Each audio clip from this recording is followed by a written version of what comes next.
Hello everybody, and welcome, and thank you for being here.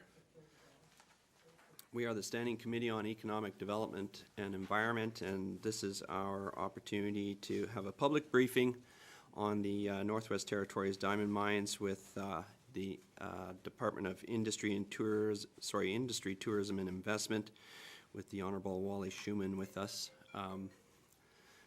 Can turn cell phones off, it would be appreciated. But before we turn it over to the Minister, I will start by having committee introduce themselves, and we'll go over here on my far left.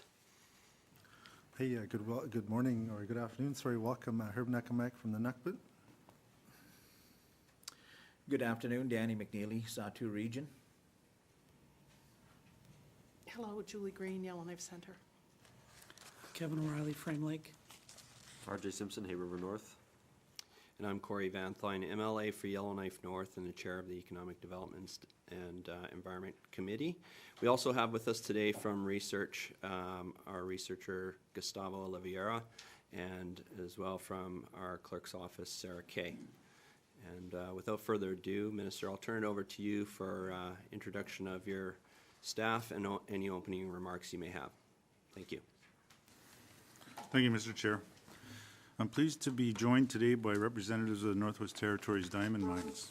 From Dominion Diamonds, we have Vice President of Corporate Affairs, Gayleen McPherson, and Senior Advisor for the Communities, Nick Ballantyne. From Dybeck Diamond Mines, we have Manager of Communities and Communications, Rebecca Elty. And from De Beers Group of Companies, we have General Manager of Getchell Diamond Mine, Alan Rudell, Superintendent of Indigenous Affairs, Kelly Brenton, and Superintendent of Communications, Terry Kruger. I am also joined by representatives from the Department of Industry, Tourism and Investment, and with me is Deputy Minister Tom Jensen on my left and Assistant Deputy Minister for Mineral and Petroleum Resources, Pamela Strand, on my right, and on my far right, Senior Social Economic Specialist, Diana Beck. Non-renewable resource development continues to be the most significant contributor to the Northwest Territories economy. Nearly $1 billion of the Territories economy comes from mining and exploration, and approximately over 1,600 NWT residents are employed by our mines. It is so imperative that our residents see benefits from resource extraction taking place in our territory. Social economic agreements between the government of the Northwest Territories and the respective development projects captures commitments related to the jobs and business opportunities that the project will bring to those that make their home in the Northwest Territories. Today's briefing will include an overview by Industry, Tourism and Investment on what social economic agreements are, how they work, and the impact they have on the Northwest Territories. Following that, representatives from each of the mines will provide an update on their agreements. This concludes my opening remarks, and I will now invite the Deputy Minister, Tom Jensen, to take us through the department presentation, after which we will be happy to respond to any questions members may have. Thank you, Mr. Chair. Thank you, Minister. Before I do that, I just want to put a reminder out to folks that, and as other individuals move up to the witness table when they're doing their presentations, that Indio, who is our sound technician, manages all the microphones, so the microphones will be turned on for you as you address through the chair. So there's no need for you to have to reach and press any buttons. Also, just want to remind folks that we have 4 presentations going on in here today. And so we want to be kind of timely and efficient as we possibly can, both in our questions and our replies. So without further ado, Mr. Jensen, I'll turn it over to you for your presentation. Thank you, Mr. Chair.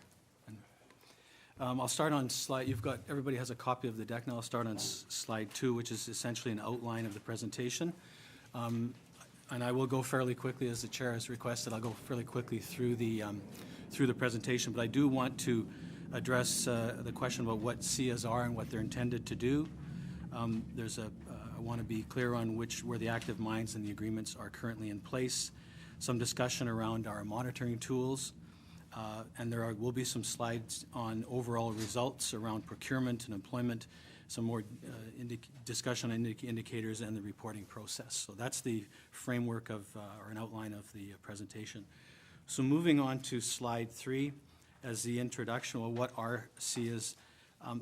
I guess a key point that I would make here right at the start is that these are really partnership agreements between government and industry to maximize the benefits around procurement and employment, and to mitigate any social indicators that may be related to mining activity, if you will. And they are really a commitment to best efforts. There is responsibility on behalf of both industry, the mines, and government to ensure that we meet the targets and objectives of the SIAs. I think they provide a very clear framework for the relationship between the mines and the government. We want to make sure that residents as a whole will benefit from the proposed development, where those priorities are with respect to those benefits. A SIA does establish priority for those Aboriginal groups whose traditional land use may be impacted by a project. SIAs, it's important to know, are intended to be both consistent with and complementary to the impact benefit agreements, which are private agreements between the impacted communities and the developer. The GNWT, it's important to note the GNWT is not party to the IBAs, but we very much see the SIAs and the work we do with the mines in the SIAs to be very complementary to those IBAs. Excuse me. Also, when an environmental assessment takes place on a major resource project, the GNWT puts in place a follow-up program in the form of a socioeconomic agreement that GNWT can carry out its promise and responsibility to ensure the wise use of our natural resources and their associated benefits to the NWT. Moving on to slide 4, the objectives. Again, we establish our minimum monitoring requirements, and I'll talk about the Communities and Diamonds report a bit later, which is a public document. There are indicators that monitor and verify the predictions of the project's effects on those indicators, as I said. It identifies communities to be included in the monitoring programs, and it outlines the reporting requirements for the mines. I will also note that ITI is responsible for negotiating these agreements on behalf of government, but we do that with input from our other departments, education, culture and employment, health and social services, and our department responsible for community affairs and municipal government. They are all part of the process as we negotiate the SIAs. And SIAs are public documents. They are on the website for public access. So moving on to slide 5. Currently, we have active mines with SIAs. They are Dominion Diamonds, Divic, De Beers, and we are currently in negotiations with Fortune Minerals around their NICO project to develop a socioeconomic agreement. You can see on the slide there are different dates when these agreements were signed, 2 of them in the 90s, and the most recent ones was De Beers on Gatchokwe in June of 2013. Moving on to slide 6, in terms of monitoring and reporting, I'll just say this is, again, a public document. It's tabled, and it's really an attempt to show indicators, both social and economic indicators, that are changing over time in the communities that are affected by the SIAs. And so you'll see there's a whole bunch of indicators there, but generally the categories are around education levels, employment, income assistance, health and social well-being, justice, business and economy, housing. We also, I think it's important to point out here too, as well, is that the activities of the mines, even though we juxtapose their work with a lot of these indicators, there are a number of other factors that obviously have an impact on those indicators, and to determine exact causality between the activity of the mine and some of the indicators is a bit tenuous, but it's very important, I think, regardless of that, to measure and show what's going on over time in those communities, whether or not mines have a very significant impact or whether or not they have a small impact. So it's, I think, really important when you read Communities and Diamonds to keep that in mind, and we certainly do when we're having these discussions with the mines. Moving on to slide 7, this is where we move into the results. There's a pie chart there. This shows you northern procurement from 1996 to 2016, so the 20 years. I will let the committee know that we are now just receiving 2017 information, and I expect that perhaps some of the representatives from the mining companies will maybe using some 2017 data, but we are just getting ready to sit down and have some meetings with them on their 2017 reports. So again, the data that we've got to show you the overall picture over the 20 years ends in 2016. So you can see there, for example, in terms of procurement, Northern Aboriginal was 31%, other Northern was 39%, and the non-MWT was 30%. So 70% of the procurement dollars either going to the North and Northern Aboriginals. Moving on to slide 8. This is a slide that shows you the cumulative diamond mine procurement. You can see the numbers there, over 19 billion in terms of total Northern and non-Northern, and then it breaks it out for Northern Aboriginal and total Northern, so 6 billion to Northern Aboriginal. We will point out that, just as examples, for example, the Clecho Investment Corporation has been a significant beneficiary of diamond mining. There were very few Aboriginal businesses in place supporting mining up until the diamond mines were established. Clecho's now got 23 member companies employing 450 employees and generating over 180 million in annual revenues. Yellowknife's Dene First Nations Dentaucho Corporation is also doing a lot of work with the diamond industry. They've got 16 member companies, have over 300 employees, and annual earnings of over $87 million. And last year, I understand they received a national award for being in the top 500 of the fastest growing companies in Canada. So a significant positive story in terms of procurement in the Northwest Territories. And the next slide, slide 9, shows you what we call the procurement report card. As you're no doubt aware, the SEAs have targets, and so we compare the targets to the actual results. And you can see that, I won't go into the details, but you can see on the slide there that the commitments are stated there. So for example, CADI has a commitment of 80% in its operation phase for procurement, and it achieved an actual result of 62%.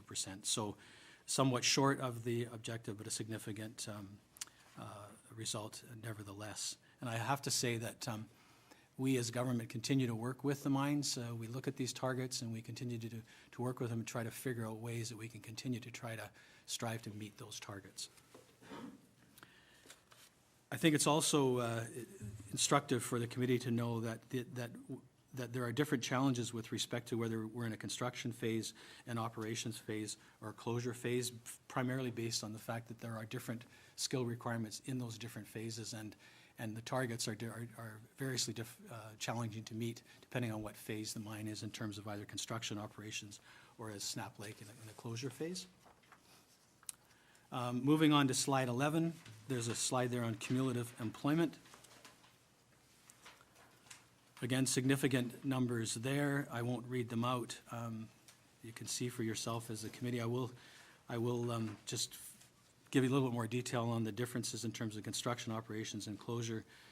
In construction, that phase generally has the highest number of employees and contractors on site, but also involves very specialized trades that's needed only in that particular phase. So that has an impact on labor demand and supply. Operations, this phase generates the highest number of steady jobs, and closure and reclamation, this phase has the smallest number of positions, but can be over quite a long period of time depending on what those monitoring requirements are. Moving on to slide 12, it's the 2016 employment report card. Again, we've tried to roll everything up and compared the commitments to performance. You can see here that these commitments and these targets have been more challenging, but still, I think, significant achievement and good benefits to the Northwest Territories. Again, I won't read those out to you. You can have a look at them for yourself.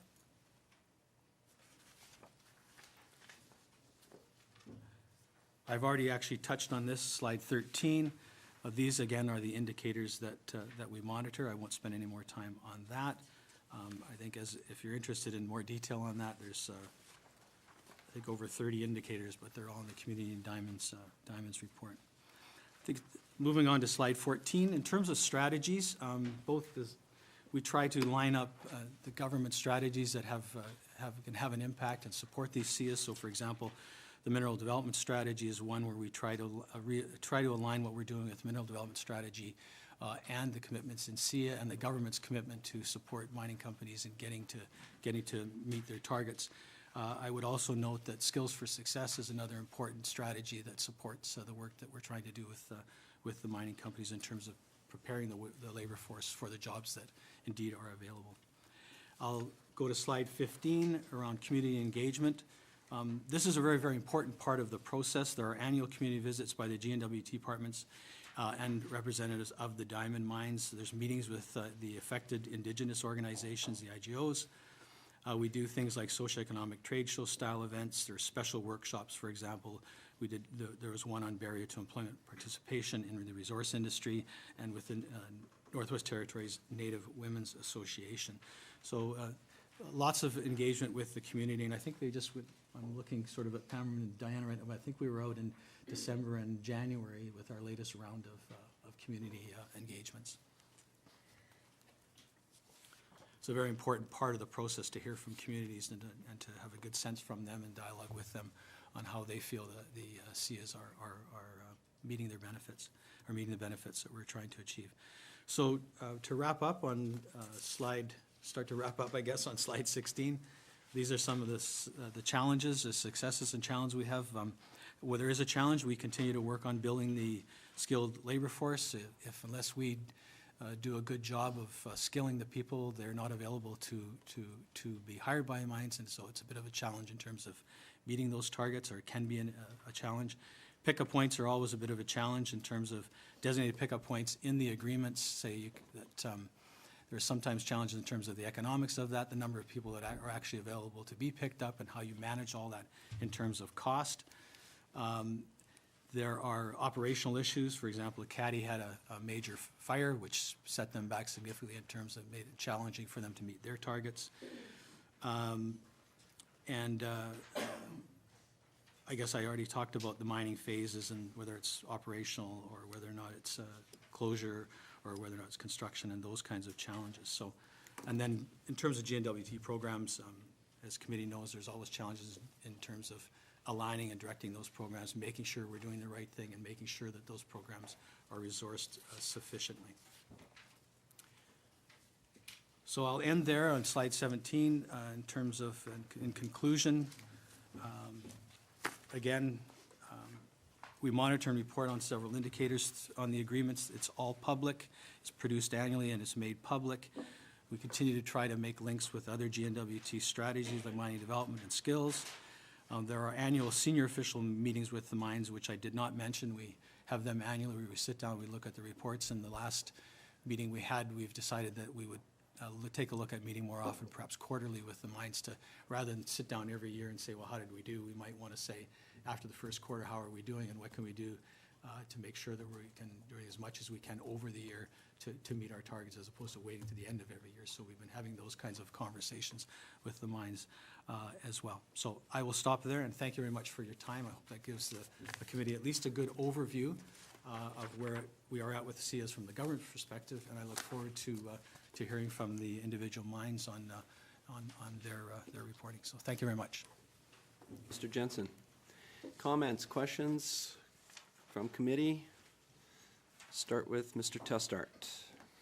Thank you, Mr. Chair. Thank you for the presentation from our witnesses on just comparing the total level of procurement. And I apologize, my slide deck is not numbered, but you know, it looks like our procurement targets are well within scope, and that's a good thing.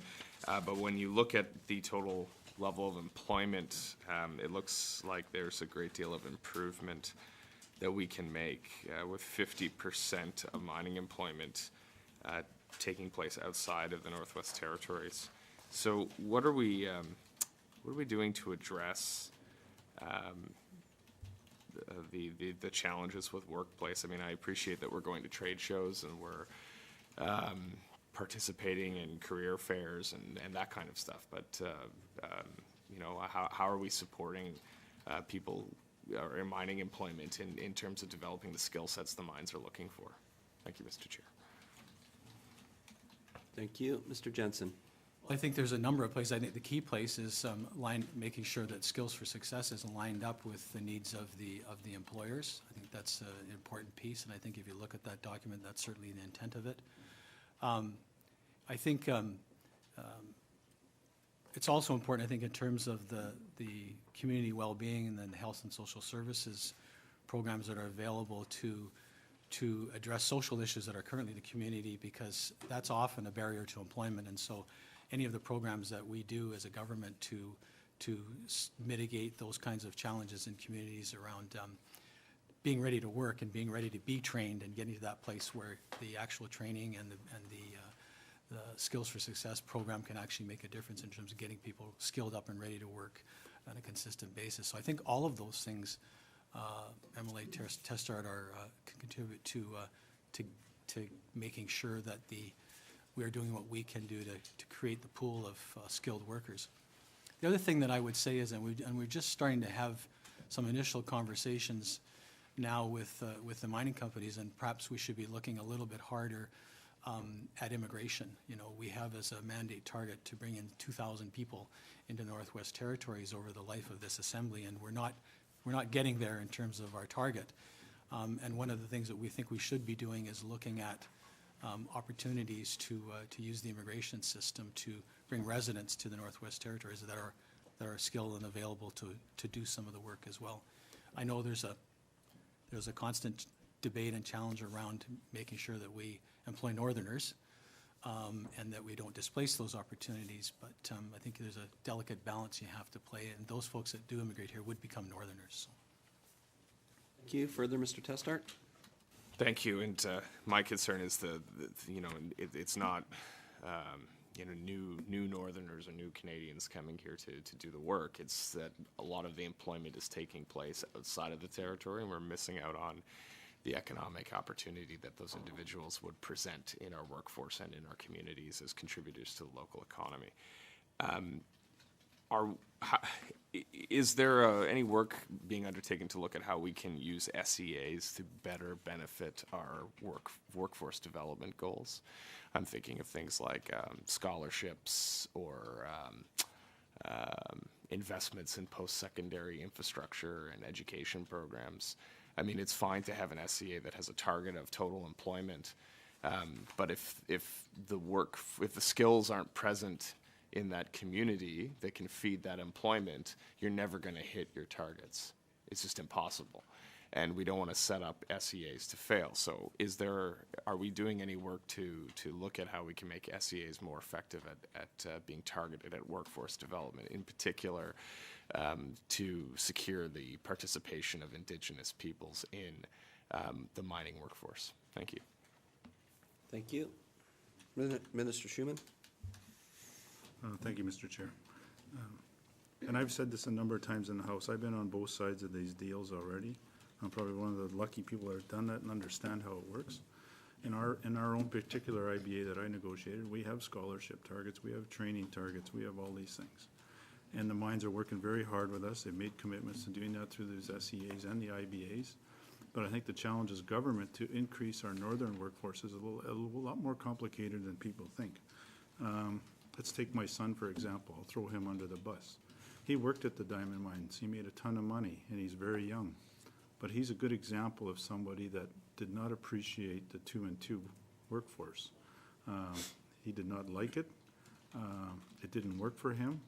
And what happens is I find, and not in just his case, a lot of cases, to get these people to even get back into work. Maybe they have a job there and they've made commitments financially where they need this position.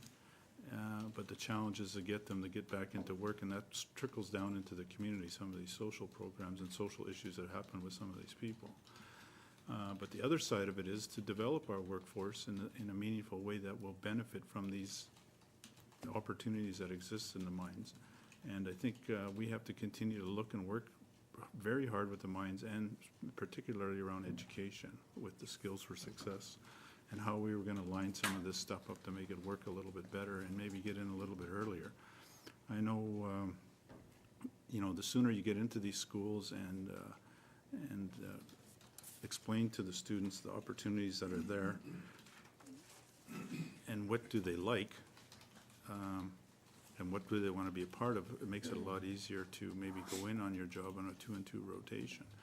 I think, looking at, and I'm going to talk about my son again, he applied on a job because it was a job and an opportunity to make a lot of money. It necessarily wasn't a career that he wanted to be participating in. And a lot of people get in there to get a job for a job and not really doing a career that they want to be focused on and enjoy. So that brings a lot of challenges, and I think that's what puts a lot of people off and don't want to participate in the mining industry. So I think when it comes around the education component of how we're going to be able to fulfill some of these commitments around the number of employment, we're going to have to really work with the Department of Education on this issue of having the workforce ready and have people ready for jobs that they want to enjoy and they want to participate in. And that's one of the big challenges. Myself as a private business person, before I got elected, that was one of the challenges is, you know, you hire people and you put them in a job, and if they're not happy with it, they're not going to produce, they're not going to be happy, and it brings other issues. Do you move them around within your organization? Well, that's maybe something that the diamond mines are going to have to look at. Or do they move on to a different career totally and maybe don't participate in the diamond mine sector? But, you know, you look at the participation numbers and even look at our own GNWT numbers of Aboriginal participation. You know, it's pretty hard to call the kettle black when our numbers ain't any better. When we're at 32% Northerners in our whole workforce in the GNWT, we have to figure out better ways to retain a workforce with Northerners that are already living here and participating in our economy and want to do it in a meaningful way. So I think this is something we have to work on together, all of us in this room, and with our partners in the back of the room here. How do we address this situation going forward? I don't think there's any simple, easy answer, because this has been going on since 1996, and it appears that the numbers are getting tougher. I know we've opened up, you know, we started out with a caddy, and now we have 3 large diamond mines here that take up a good chunk of the workforce, but how do we be able to get people more involved in that? It puts more pressure on us all the time. Thank you, Mr. Chair. Thank you. Further, Mr. Testart? Thank you, Mr. Chair, and I appreciate the minister sharing his experience. So another area that, in addition to the social programs, is the criminal justice system. Working at these mines requires clean criminal records check in many cases, and of course we struggle with that as a territory. And you know, we have to look at ways to work with the federal government on meaningful pardon reform that will allow more of our our people to access mining jobs, and also work with our Indigenous development corporations to give them the tools to properly prepare their communities for workforce. And I know Detton is already moving ahead with their own fingerprinting technology that they can do in-house, and that's a good development. But you know, the witnesses, when they spoke to the many challenges, is absolutely right, and we can't just look at it through one lens. But I think that's why SEAs are a really unique and powerful tool, because they can encompass the full range of issues that might create barriers to employment. So my next question is about, you know, from this presentation, it's quite clear the department and this government feel very strongly that SCAs are an appropriate and effective tool. But I don't see any move to create a legislative basis for SCAs in any of the proposals that have come forward for the mining modernization, the legislative process that's going on. So if we see these as an effective tool and we're going to continue to use them, why haven't we, why hasn't this government taken any steps to create a legislative basis, as many other modern mining jurisdictions have done? Thank you, Mr. Chair. Thank you.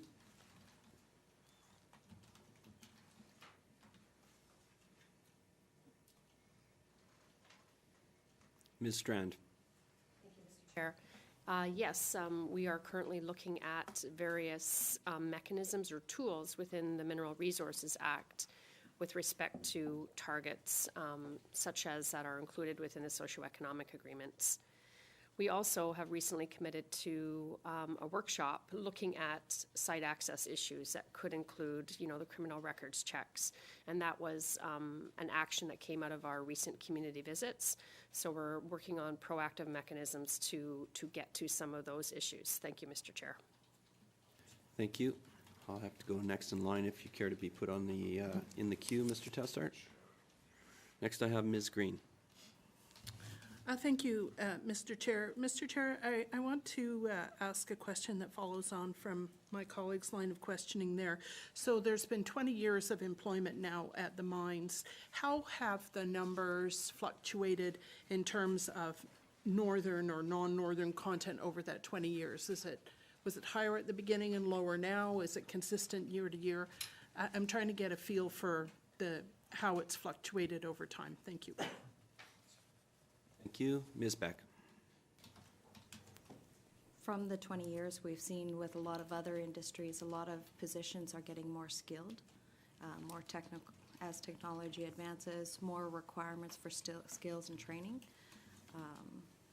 in the roles. So we're seeing a lot of positions that would have been more trainable, more entry-level roles are moving more into more skilled base roles. So those positions are traditionally harder to fill. Thank you. Further, Ms. Green? Thank you, Mr. Chair. Mr. Chair, I'm sorry I didn't make my question more clear.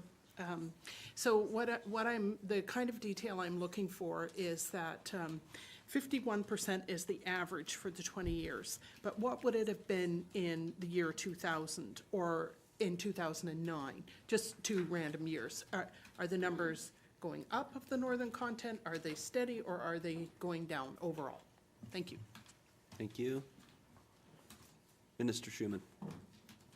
Thank you, Mr. Chair. We won't have those type of numbers right in front of us, but I can make the commitment to give the member the historical trends of that stuff so she can have a closer look at it. Thank you, Mr. Chair. Thank you for the commitment. Ms. Green.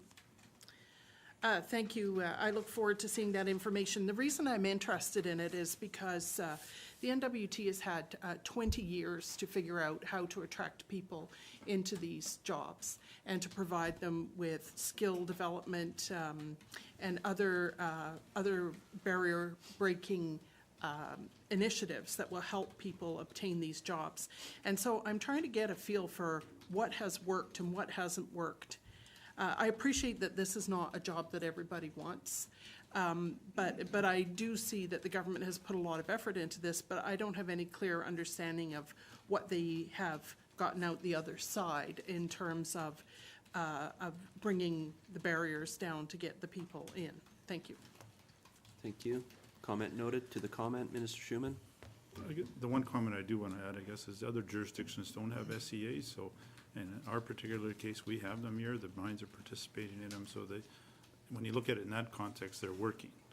We're just trying to figure out a way to make them better for everybody. Thank you, Mr. Chair. Thank you. Anything further, Ms. Green? Yeah, I do have another question. It's also employment related. I noticed that the commitment of Gachagua for employment was 30%, where it was 70% for the other mines. And I'm wondering why it was different. And the second part of that question is whether it will also be lower for Fortune Minerals. Thank you. Thank you. Minister Schumann. Thank you, Mr. Chair. The numbers for Gachagua are in the construction phase. Would be a lot of specialty people that would be employed there to build and erect these facilities. I suspect when we move into the numbers, when they go into the production numbers in 2017, you'll probably see these numbers go up. As far as NICO goes right now, we don't have any numbers on what they're doing. Thank you, Mr. Chair. Thank you. Anything further, Ms. Green? That's everything. Thank you. Thank you. Nothing further. Next, I have Mr. O'Reilly.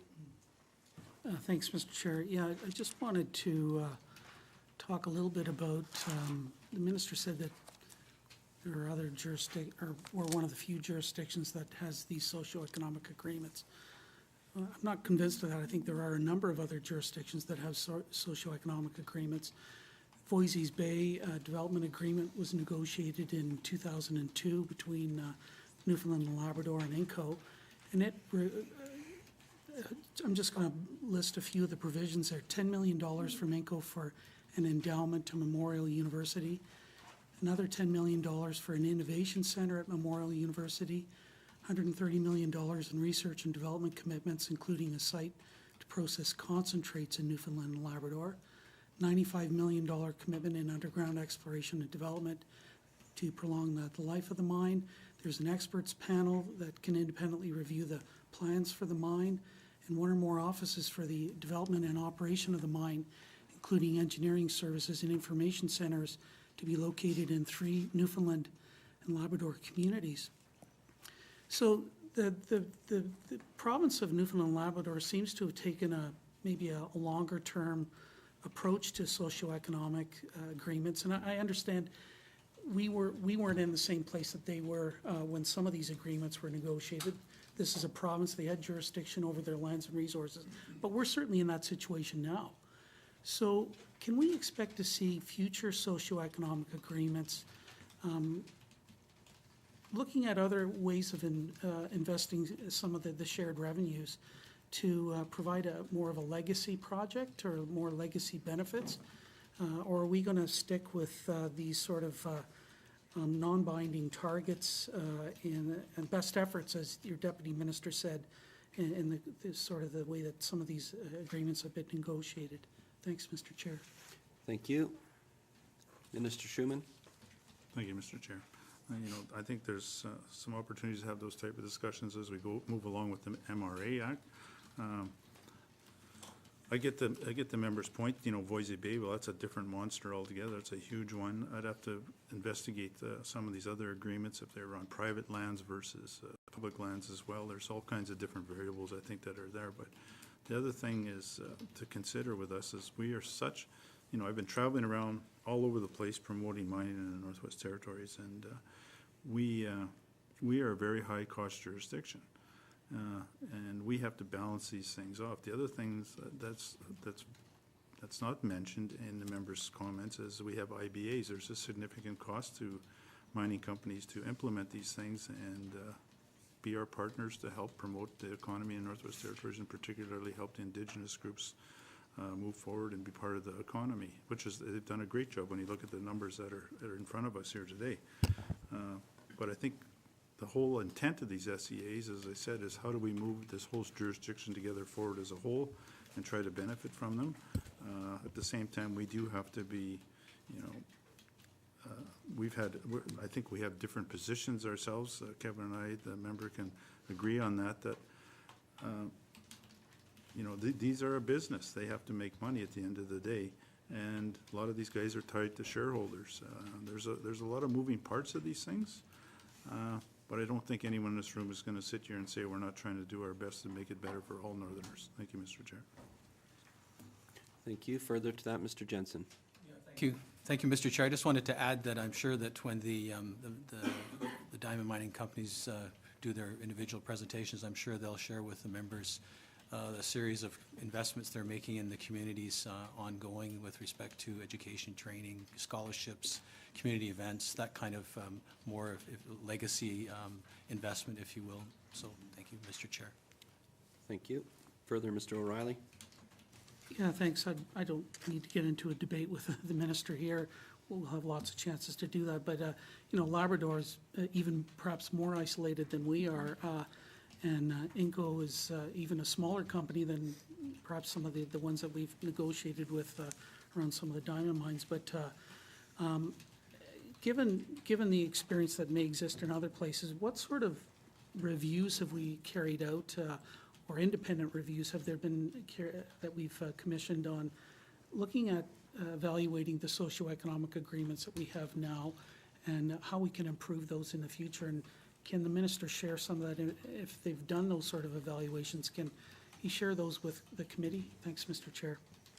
Thank you. Mr. Jensen. Thank you, Mr. Chair. We're currently undergoing a review of the SEAs with the Program Review Office in Finance. So we are looking at them, looking at their effectiveness, looking at the indicators, whether they say whether they indicate what we hope they indicate. So there is a review going on right now with the Investment Review Office. Thank you. Further, Mr. O'Reilly. Thanks, Mr. Chair. Yeah, and I appreciate that. So can I get a commitment out of the minister to share that with the committee? Thanks. Thank you. Commitment from the minister. Thank you, Mr. Chair. Yes, we can do that. Thank you for the commitment. Mr. O'Reilly, have others in the queue? One last question. Thank you. One last one, if I could. I think one of the issues with the biggest issue that I can see, and look, I come from Yellowknife, is that a lot of the benefits from the diamond mines flow into Yellowknife, and a lot of it just stays here. So what is our government looking at in terms of trying to ensure that all of the communities from the Northwest Territories, or more of the communities from the Northwest Territories, can really benefit from mining, and diamond mining in particular? What sort of strategies, what sort of provisions, requirements in the socioeconomic agreements are we looking at putting in place to ensure a better distribution of the benefits? And for this generation, but also future generations. Thanks, Mr. Chair. Thank you. Minister Schumann? Thank you, Mr. Chair. I think one of the ways that the diamond mines are including more communities to start with is the pickup points outside of Yellowknife for employment purposes. As I've said, we've got a small jurisdiction and a small amount of people to draw from, so the more pickup points there is that they've added on is certainly giving people outside the Yellowknife regions to participate. The IBA holders, as you got to remember, is the big part of these diamond mines, and that's probably why you see a large concentration just in Yellowknife and Lutz O'Kay and stuff. But you know, as Getchell come on, they've expanded their IBAs outside of Yellowknife to include the NWT Métis Nation and people in the Quechua region. So you'll see that. And they have open procurement. You know, there's a number of people within the territory that have an opportunity to participate on that and bid on it, on some of these things. And so a number of people from our region, I know for sure, have participated in that. And, you know, I think that's, as we say, the SCAs we're here to try to find ways to improve this, and we're open to any ideas that the members may have that we can try to facilitate and implement into these things that make sense. Thank you, Mr. Chair. Thank you. Next I have Mr. McNeely. Thank you, Mr. Chair, and I want to thank the Minister for your honesty on using your family as an example. I see a lot of our unemployed youth in our area every time I make a trip to the Sahtu communities. And it's really this social and high social environment that we've got to try to improve to encourage the youth to come to the trough of employment. There's other elements that are helping us to engage that. We've had career day presentations there by the Mine Training Society in the Sahtu communities, and I know for a fact that there's several young people that I can go to their homes now and see the improvement of them working outside their doorstep with their new toys that they have and they earned. And they seem to have really taken advantage of the mining opportunities, even though it's not within their area or their region. And having industry's presence, as you know, in our two northern areas, in the Mackenzie Delta and the Sahtu, we have probably the highest community unemployment rates, given the fact that industry has left. Now, industry's presence is slowly coming back to the community of Norman Wells here, and the only oil company there has posted 32 positions, over zero of last year. So that's examples of industry's presence and citizen contribution to the north. Another example, when oil industry was in the Sahtu, Husky Energy contributed $30,000 to the breakfast program at the local school, and you should see the smiles on the children's faces as they go to school. There's nothing better to see. So those are factors and contributions by industry's presence.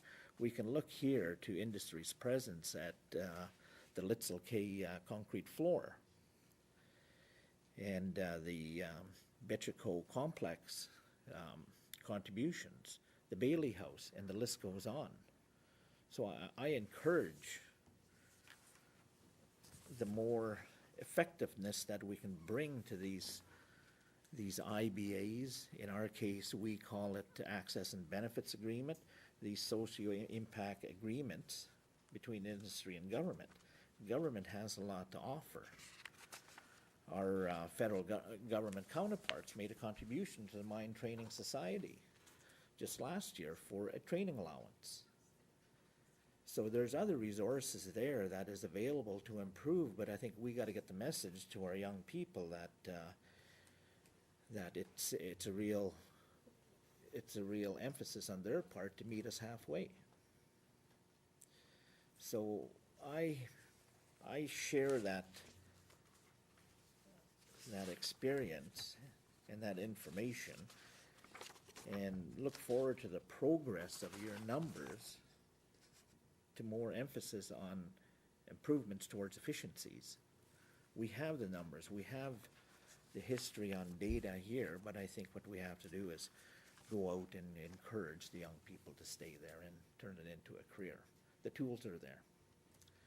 I just bring that out as a notice, and I think the more we can advertise to the young people outside this region on elsewhere point to hire, that there is the opportunity there. Thank you. Thank you. Comment noted.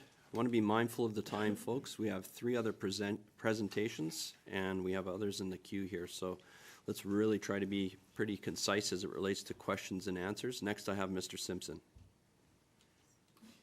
Thank you. Good chair. I will just have one question because I know we're pressed for time.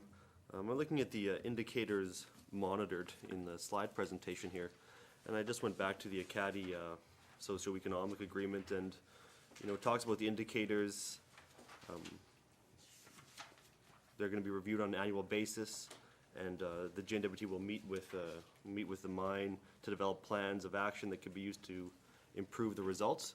And if I look at the I think it's Communities and Diamonds annual report prepared by ITI, I see that since the agreement was in place, total police reported crimes has gone up, violent crimes has gone up, other criminal code crimes has gone up, property crimes has gone up, and federal statute crimes has gone up.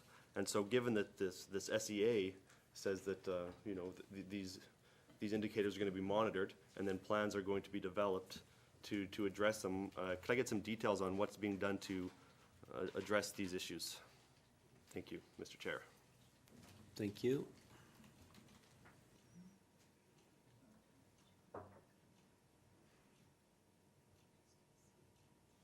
Thank you. Ms. Beck.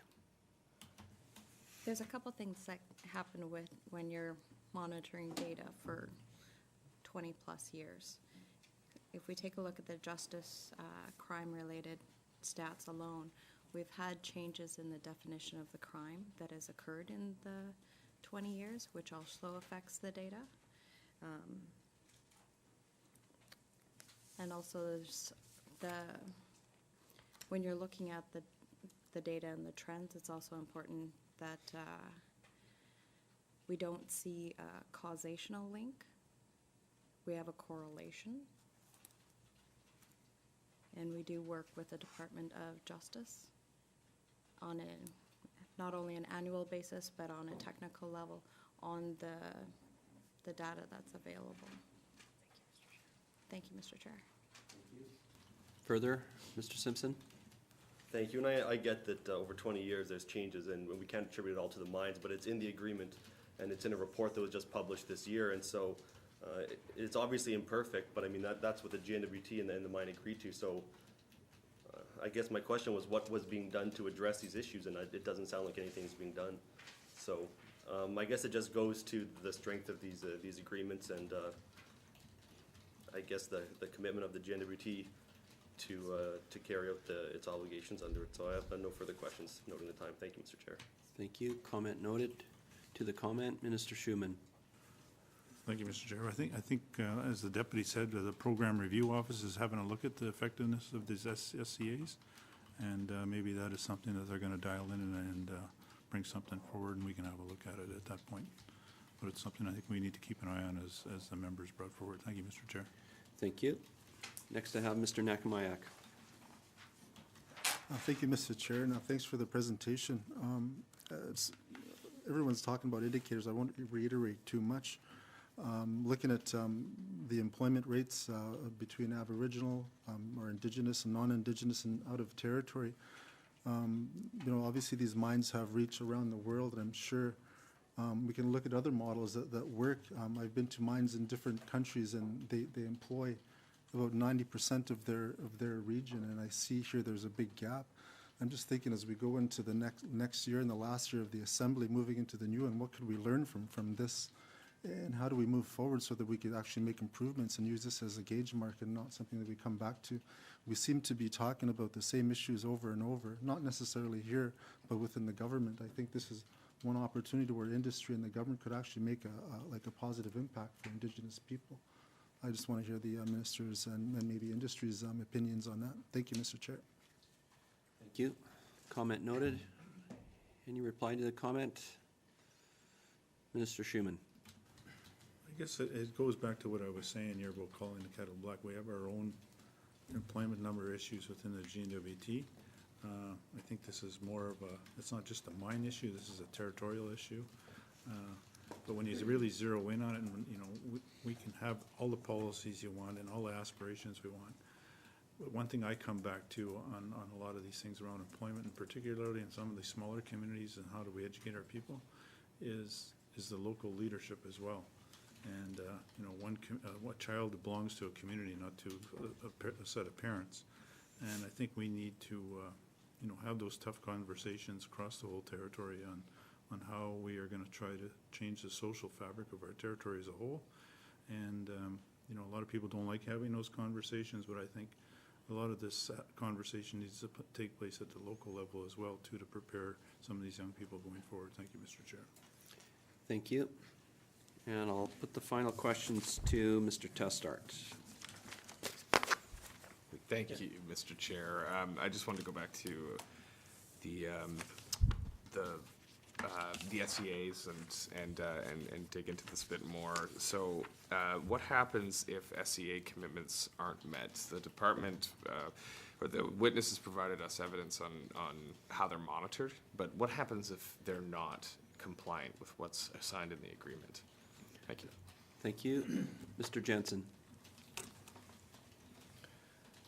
I think where the member is going with this is there aren't sort of punitive consequences, if you will, if the targets are not met. As I said earlier, these are joint targets between two signatories to an MOU to work towards the targets, and the response to not meeting the targets, as I was saying earlier, is to redouble our efforts to figure out if there's any other way we can find more people to hire. Do we need to do different things around training, reaching people in terms of addressing some of the social issues? It's all of those things, I think, are things that we need to continue to redouble our efforts on to increase our numbers. I don't think, you know, listening to the conversation, I don't really think it's not in the interests, if you will, and I'm sure that individual mining companies will speak to this, it's not in their interests to bring people from the south unless they need to bring people from the south because they can't hire people here. And so I think that there doesn't necessarily need to be a consequence of not meeting the target, but I think what we need to do is say if we're not, we are both responsible as a government and industry to do better, and I think that my response is simply that we redouble our efforts to try to meet those targets, try and find creative new ways to do it. But I can, you know, to Emily's green point is that we've been at this, their territory has been at this for 20 years, and that's a long period of time, and we've perhaps reached a point where we need a game changer to move those numbers up. I suspect that MLA Green, that your comment around, you know, what has the trend been? I suspect the trend has been starting at fairly low and gradually moving up and doing better and better and better, and then probably flattening out a bit, where we've kind of reached a place where now we need to figure, okay, we've got that result, and if there are examples in the world where they're hitting 90% local employment, I'd be interested in looking at what they're doing that's different, but also how are the conditions different between that jurisdiction and this jurisdiction, and are the challenges different, and then figure out if they are different, what do we need to do to meet those challenges. Thank you, Mr. Chair. Thank you. Yeah, and well, further, Mr. Testart.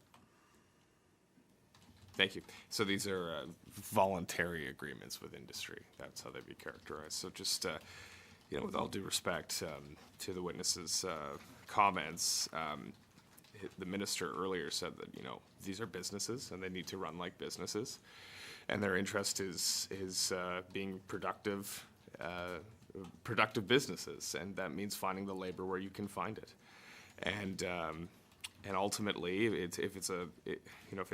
if we can meet these voluntary agreements with as little difficulty as possible, then they'll get met. It's when we start to encounter these difficulties that we encounter problems.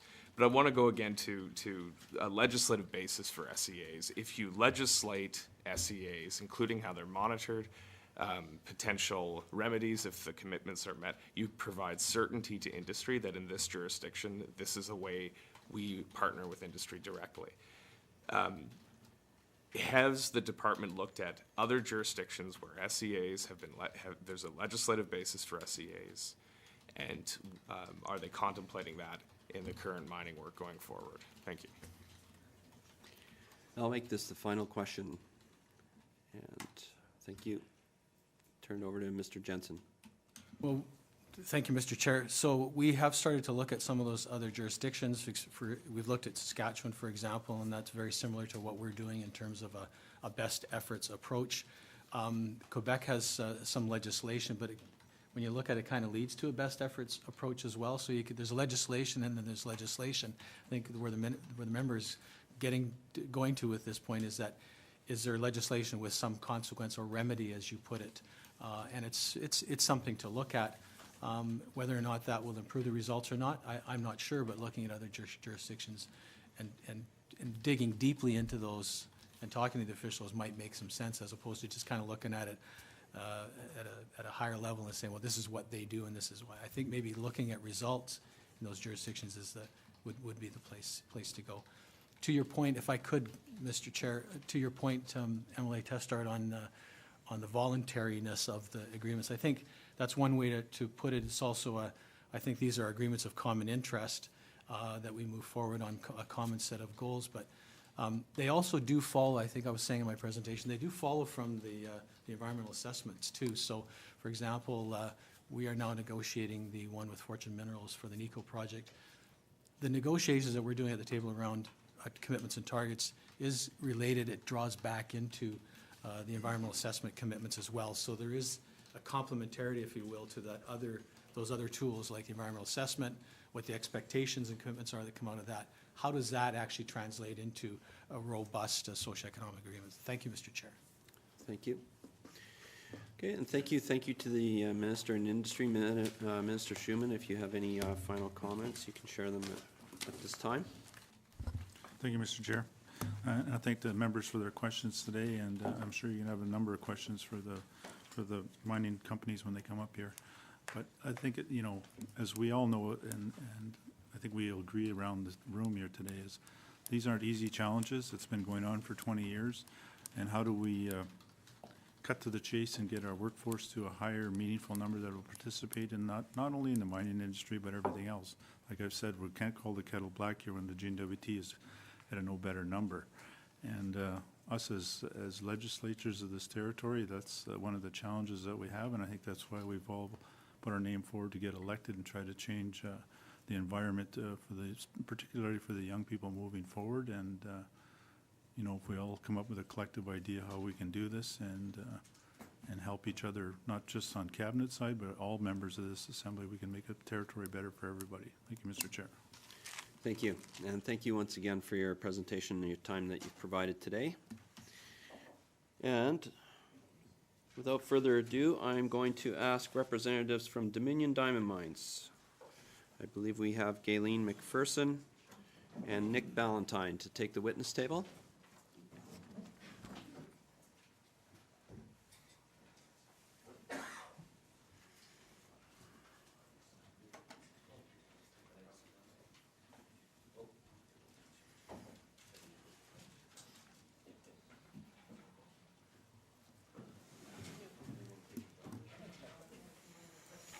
Take a moment to hand out the presentations.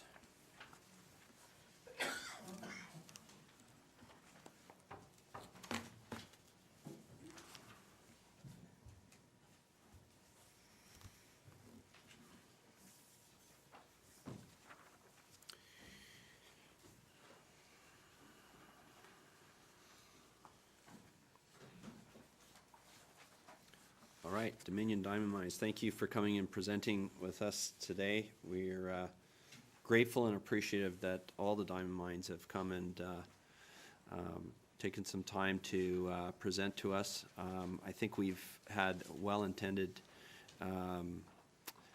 we've been meeting for a long time, quite frankly, to get the diamond mines before us. I think it's important to have open and ongoing dialogue between ourselves So we look forward to today's presentation. Who amongst you will be kind of the lead on the presentation? Okay. Ms. McPherson, I'll turn it over to you at this time. Thank you, Mr. Chair, for welcoming us here this afternoon to present to the Standing Committee. We're pleased to have the opportunity to share some of the highlights of our 2016 SIA achievements, as well as information on how we performed in 2017, which, as our GNWT partners confirmed, will be presented in the near future. If you just turn to the contents page there, what we'll do is give you a quick update just on the company and what's been happening over the last couple of years. I'm sure you've all been aware of what's been happening from Dominion's perspective, so we'll walk you through that. And then we'll walk you through some of the SIA highlights for both 2016 and 2017, hitting on a number of areas, including employment, training and development, wellness, and procurement. And then there'll be time for some questions at the end, obviously. So on the next slide, it's titled Recent Changes. So as you're aware, Dominion acquired the Acadie mine from BHP Billiton in April of 2013. At that time, the company transitioned obviously from a private company under the Harry Winston umbrella to a public company known as Dominion Diamond Corporation. So that was a pretty dramatic change for the folks at Acadie, and it was a bit a transition of a good couple of years before we really got our feet wet in terms of understanding how things worked and how we were operating, what we were achieving, and where we needed to make progress when it comes to the socioeconomic agreement. Then in 2016, was a big decision by the company, we announced the relocation of our corporate office to Calgary from Yellowknife, and that officially took place August 1st of 2017. At that same time, understanding the impact that had on, obviously, employment in the Northwest Territories. One of the things that we looked at doing and understanding, again, that we were going to take a hit on our northern numbers as a result of that decision, we made a decision at that same time to open up the pickup points across the Northwest Territories. So every community, as of August 1st of 2017, in the Northwest Territories has become a pickup point. So that was done with a view to ensuring that we were limiting the barriers to employment for people from some of the remotest parts of the territory. In November 2017, the next, one of the next big events was the acquisition of Dominion by Washington companies. So again, what resulted was a transition from what was a public company to now a privately owned company. So again, changes there in terms of what the focus is for the company. We, it went from being a company focused on shareholders and having to please thousands of shareholders of the company to now, really looking at our stakeholders and what's important to our stakeholders and our key stakeholders being here in the Northwest Territories. So if you turn to the next page, we'll just talk about employment over 2016 and 2017. So in 2016, we saw just under 1,900 person years of employment, and the split between employees and contractors at that time was about almost 50-50. And if we look in particular at Dominion, we had 63% northern employees, of which 57% was northern Indigenous. Combined with our contractors, we do slip, and obviously our socioeconomic agreement is the combined values of our own employees and our contractor employees. So our northern overall was 49%, of which the northern Indigenous was 53%.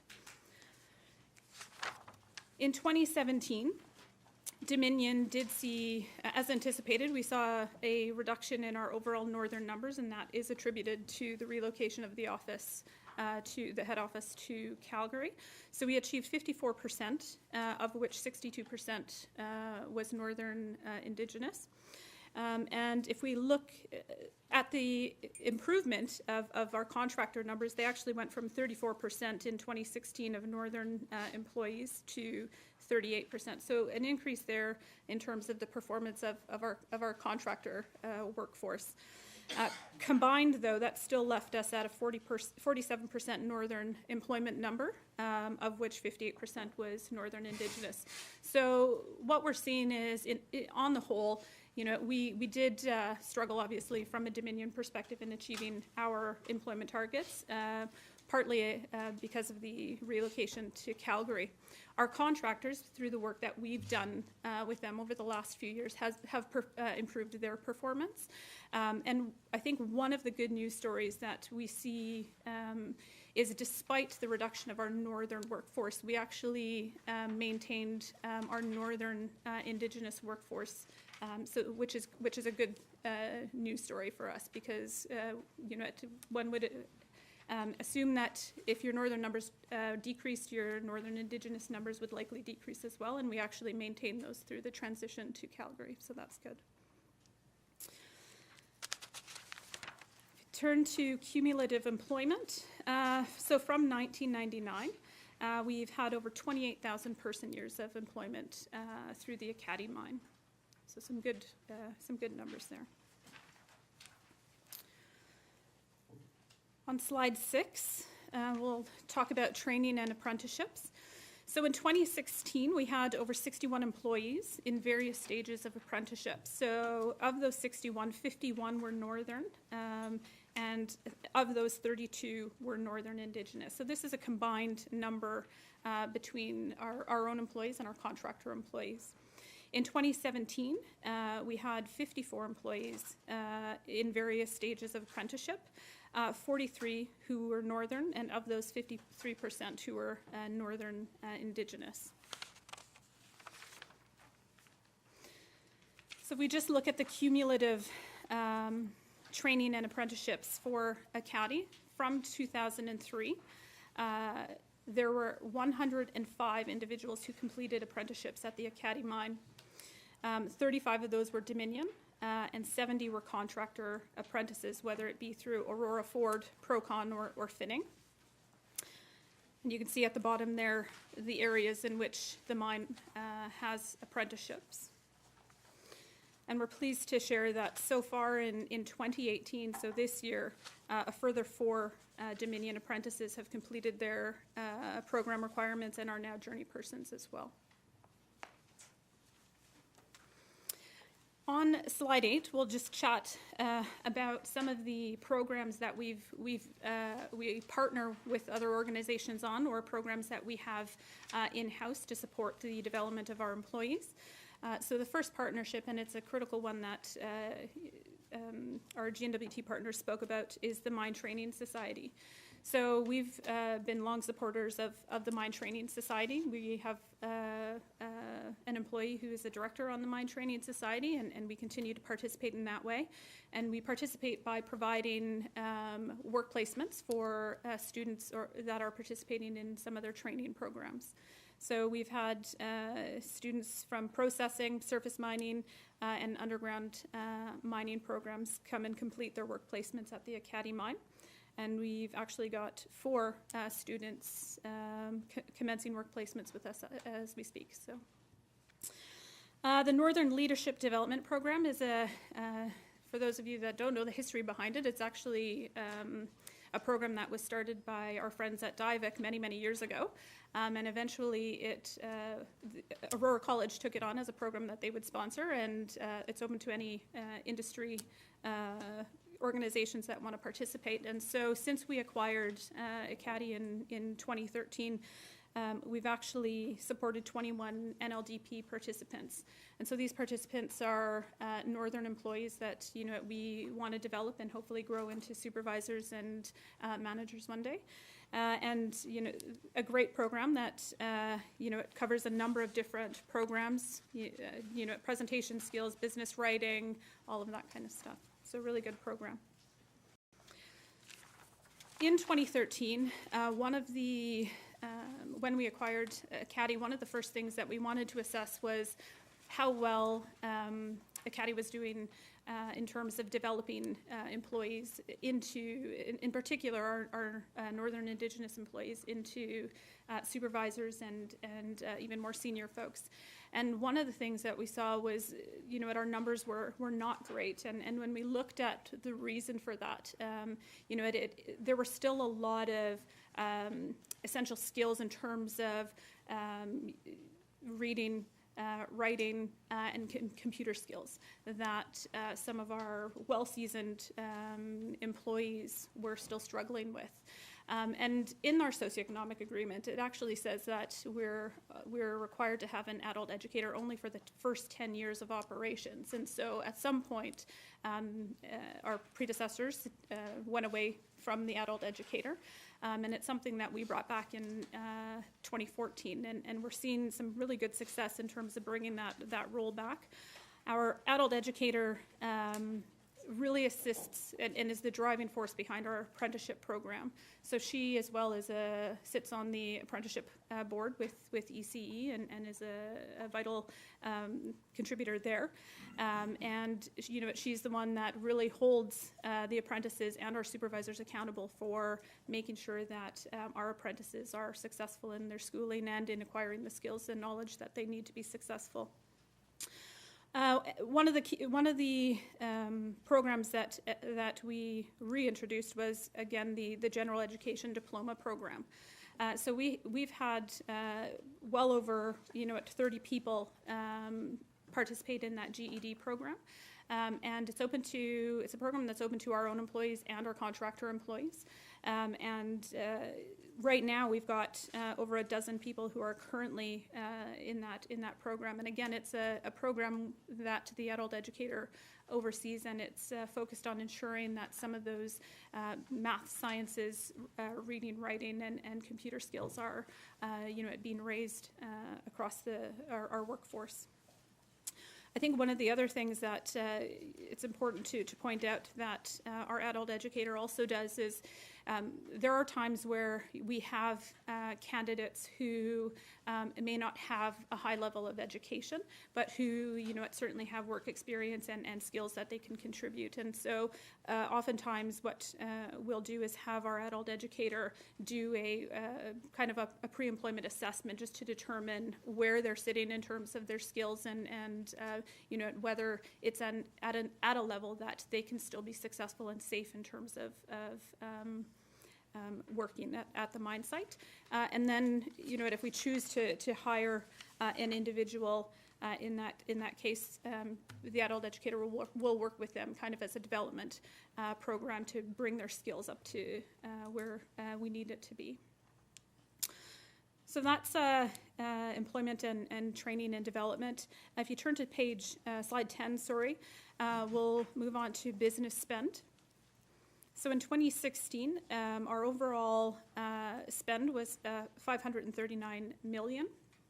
Of that, 62% was Northern, and of that 62%, 43% was Northern Indigenous.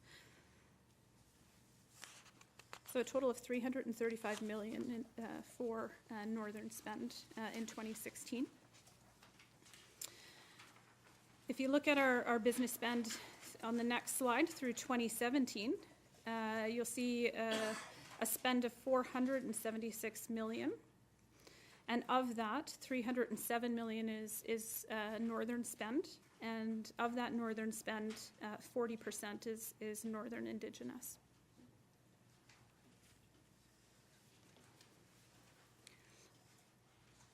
On slide 12, the cumulative business spend from 1999 is just under $8 billion. So the Northern spend of that is about $5.5 billion, and the Indigenous spend is about just under $2 billion.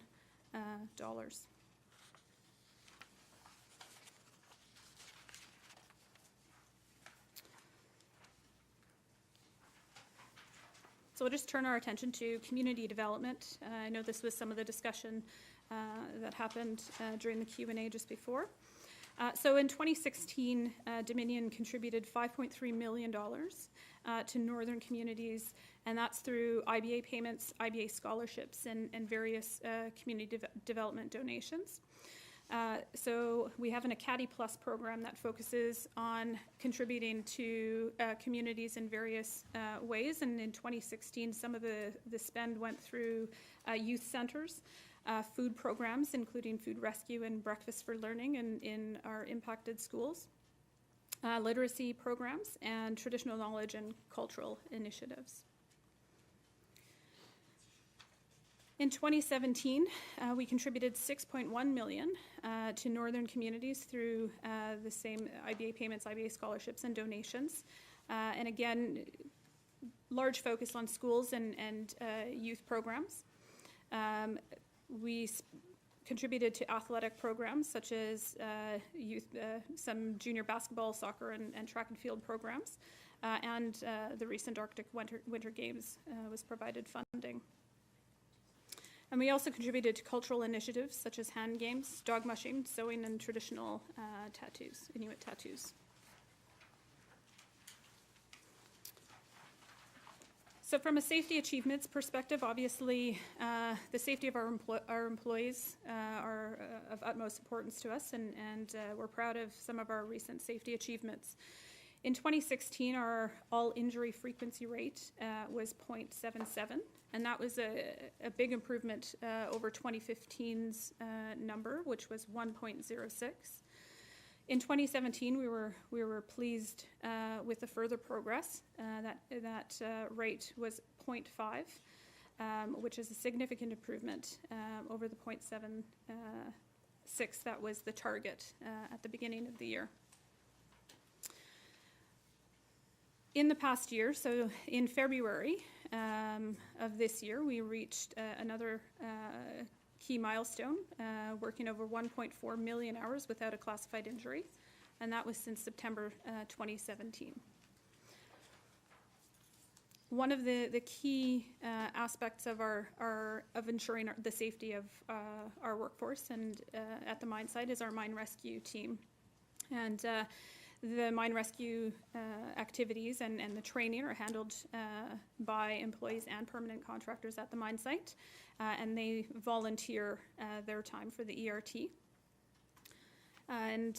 We've got a fairly strong team. They've done very well at the mine rescue competition here, and they've gone to some of the national competitions in the past, so we're very proud of the work that they do.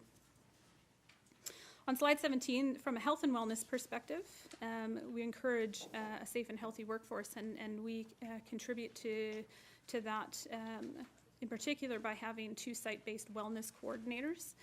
Those wellness coordinators focus on physical, mental, and social wellness. So they do various health programs on a regular basis.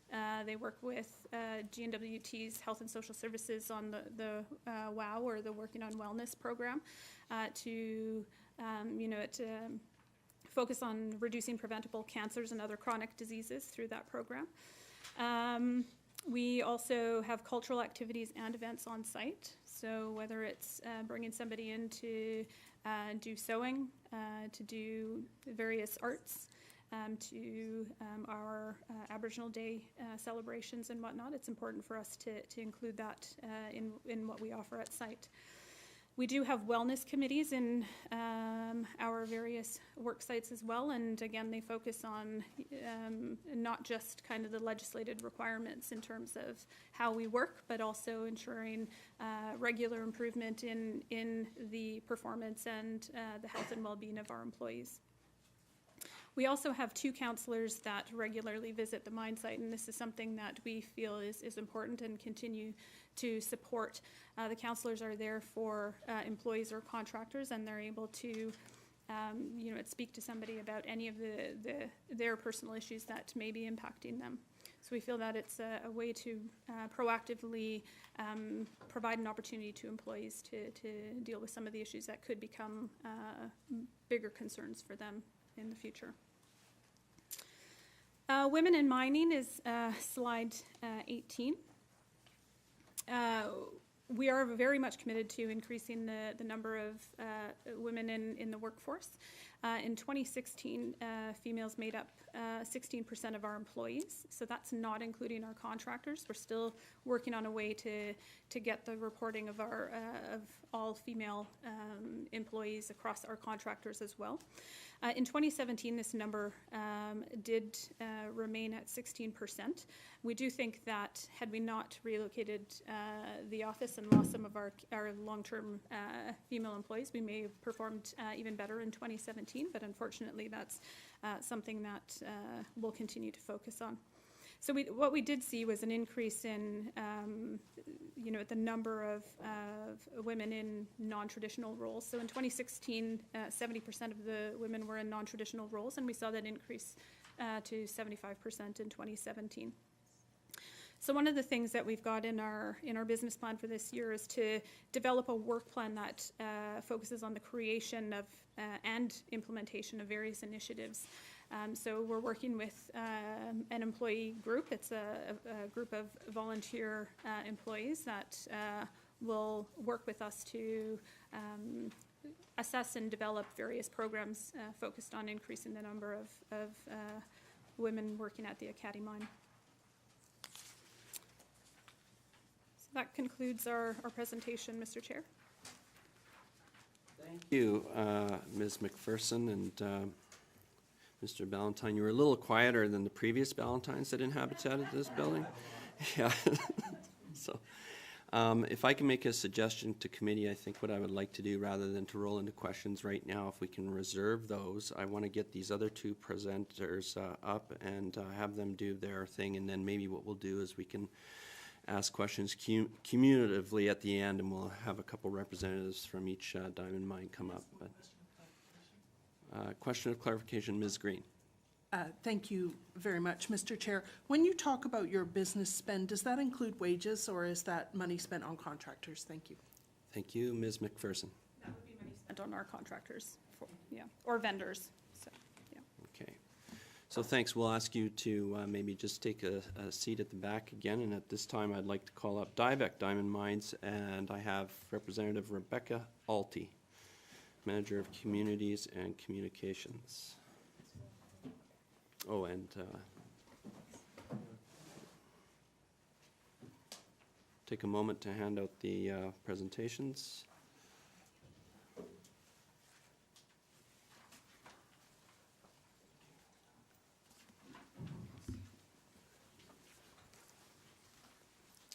Geez, you look familiar. Like, yeah, I know. Just can't put a finger on. instead of beside each other.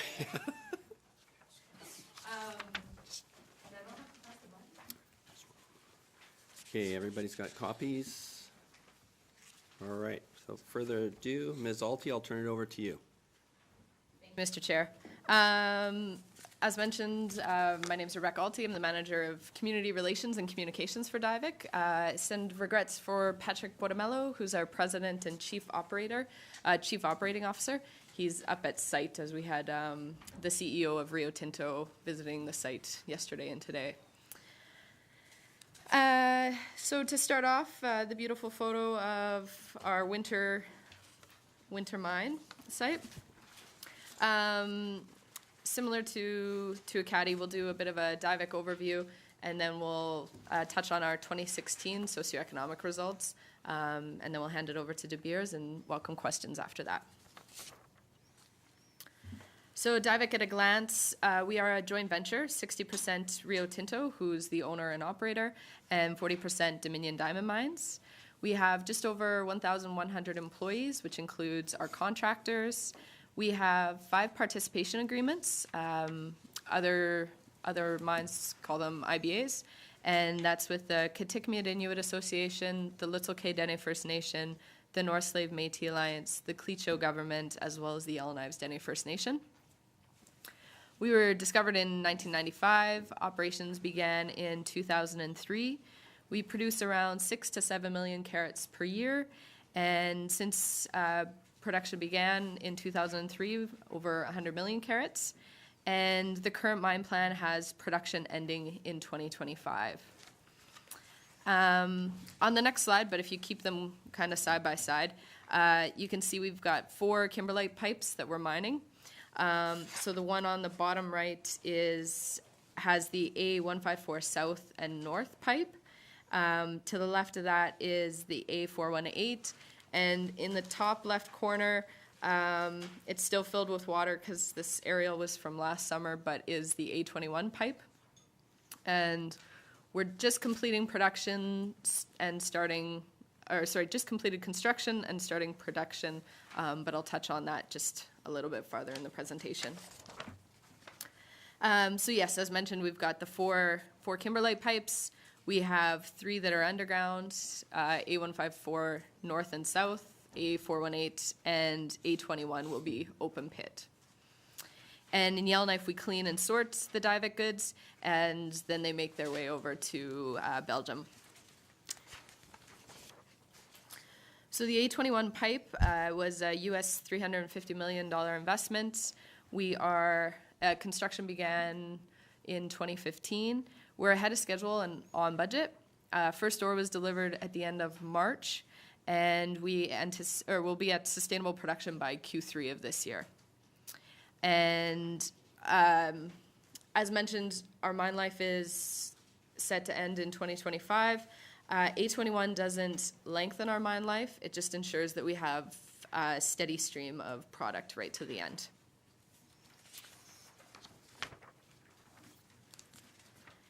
So mine closure plans have been in place since day one. And the mine was specifically designed with closure in mind. We have a traditional knowledge panel that meets once to twice a year. They look at different components of the closure plan and provide their knowledge and expertise.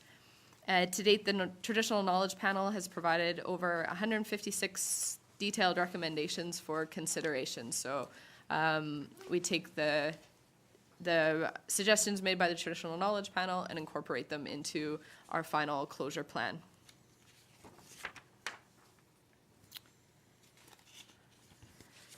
The next slide is our 2016 socioeconomic results. So when the socioeconomic agreement was being drafted, we were in the feasibility study phase, and we anticipated a workforce of approximately 500 employees. In 2016, our workforce was actually double that. So if you take a look at our target, which is 66%, if we'd been at the 500 employees, that would equal approximately 330 Northerners. So although we didn't reach our percent target, we did actually beat the number of Northerners that we anticipated hiring. But we recognize that our commitment is in percentages, and we strive to reach that.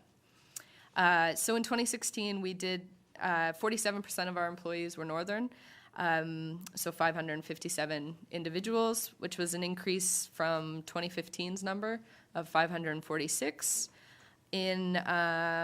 We also have a target for Northern Indigenous, which is 40%. In 2016, 20% of our workforce was Northern Indigenous, 4% Southern Indigenous. Again, an increase in the number of Northern Indigenous employees from 213 in 2015 to 233 in 2016. For business spend, 61% was Northern, with our target being 70%. In 2016 we were in construction for A21, and so three of the main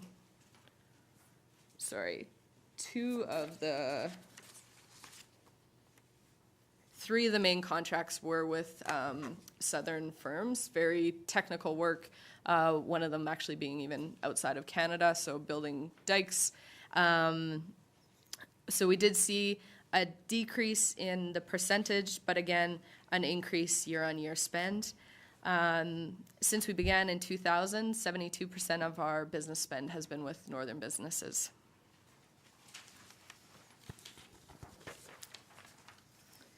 In the socioeconomic agreement, we also committed to 8 to 18 apprentices. And in 2016, we had 21 Northern apprentices. plus 10 Southern apprentices, and Southern apprentices are working on dual apprenticeships. In 2016, we also had 2 apprentices complete and become journey persons at Diavik, and we had 6 apprentices receive the top marks for their schooling. And as Gayleen mentioned, we had 4 participants in the Northern Leadership Development Program, and we also have employees being certified through the Mining Institute of Human Resources, which is MIR. So that's for occupations like underground mining, process technology, which unlike an electrician and a plumber, where you can do your apprenticeship, with the MIR program, it's providing an equivalent recognition so that employees, once they're done at Diavik, they've got their MIR level 2 underground miner, can go to another mine, and they know that it's that means that that person's been certified in all of that. So it's recognized across Canada, so a good program. So 2016 did involve the construction of A21, which is where we saw that decrease in percentages. The 2018 year-to-date, again, that only includes 3 months, but you can see where employees are now at 50-50 with North versus South, and that's a reflection of the fact that a lot of the A21 construction employees were very technical, skilled employees from working on short contracts, so coming in, doing the work, and then leaving. These results are really our operations workforce, which is now a mix of underground plus surface mining. And that's reflective of previous years. In regards to community contributions, we have 3 priority areas. One is cultural activities, art, and community pride.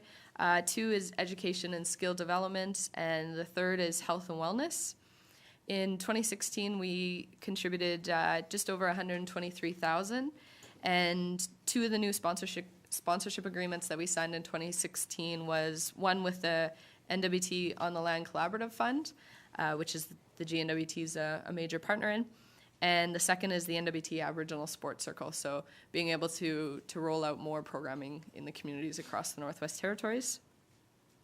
We also awarded just over $202,000 in scholarships for the year, and since we began, we've awarded over $3 million in scholarships to Northern students.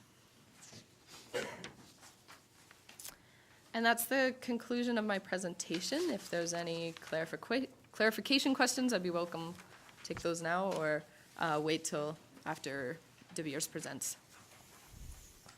Seeing none, thank you, Ms. Alty, and look forward to you having answered questions later if it comes to that.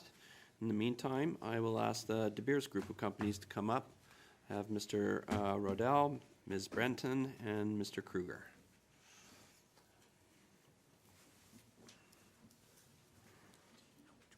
Yep.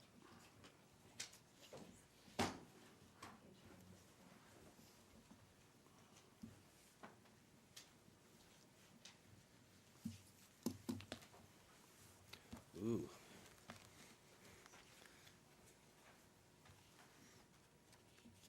We know who's making the money here.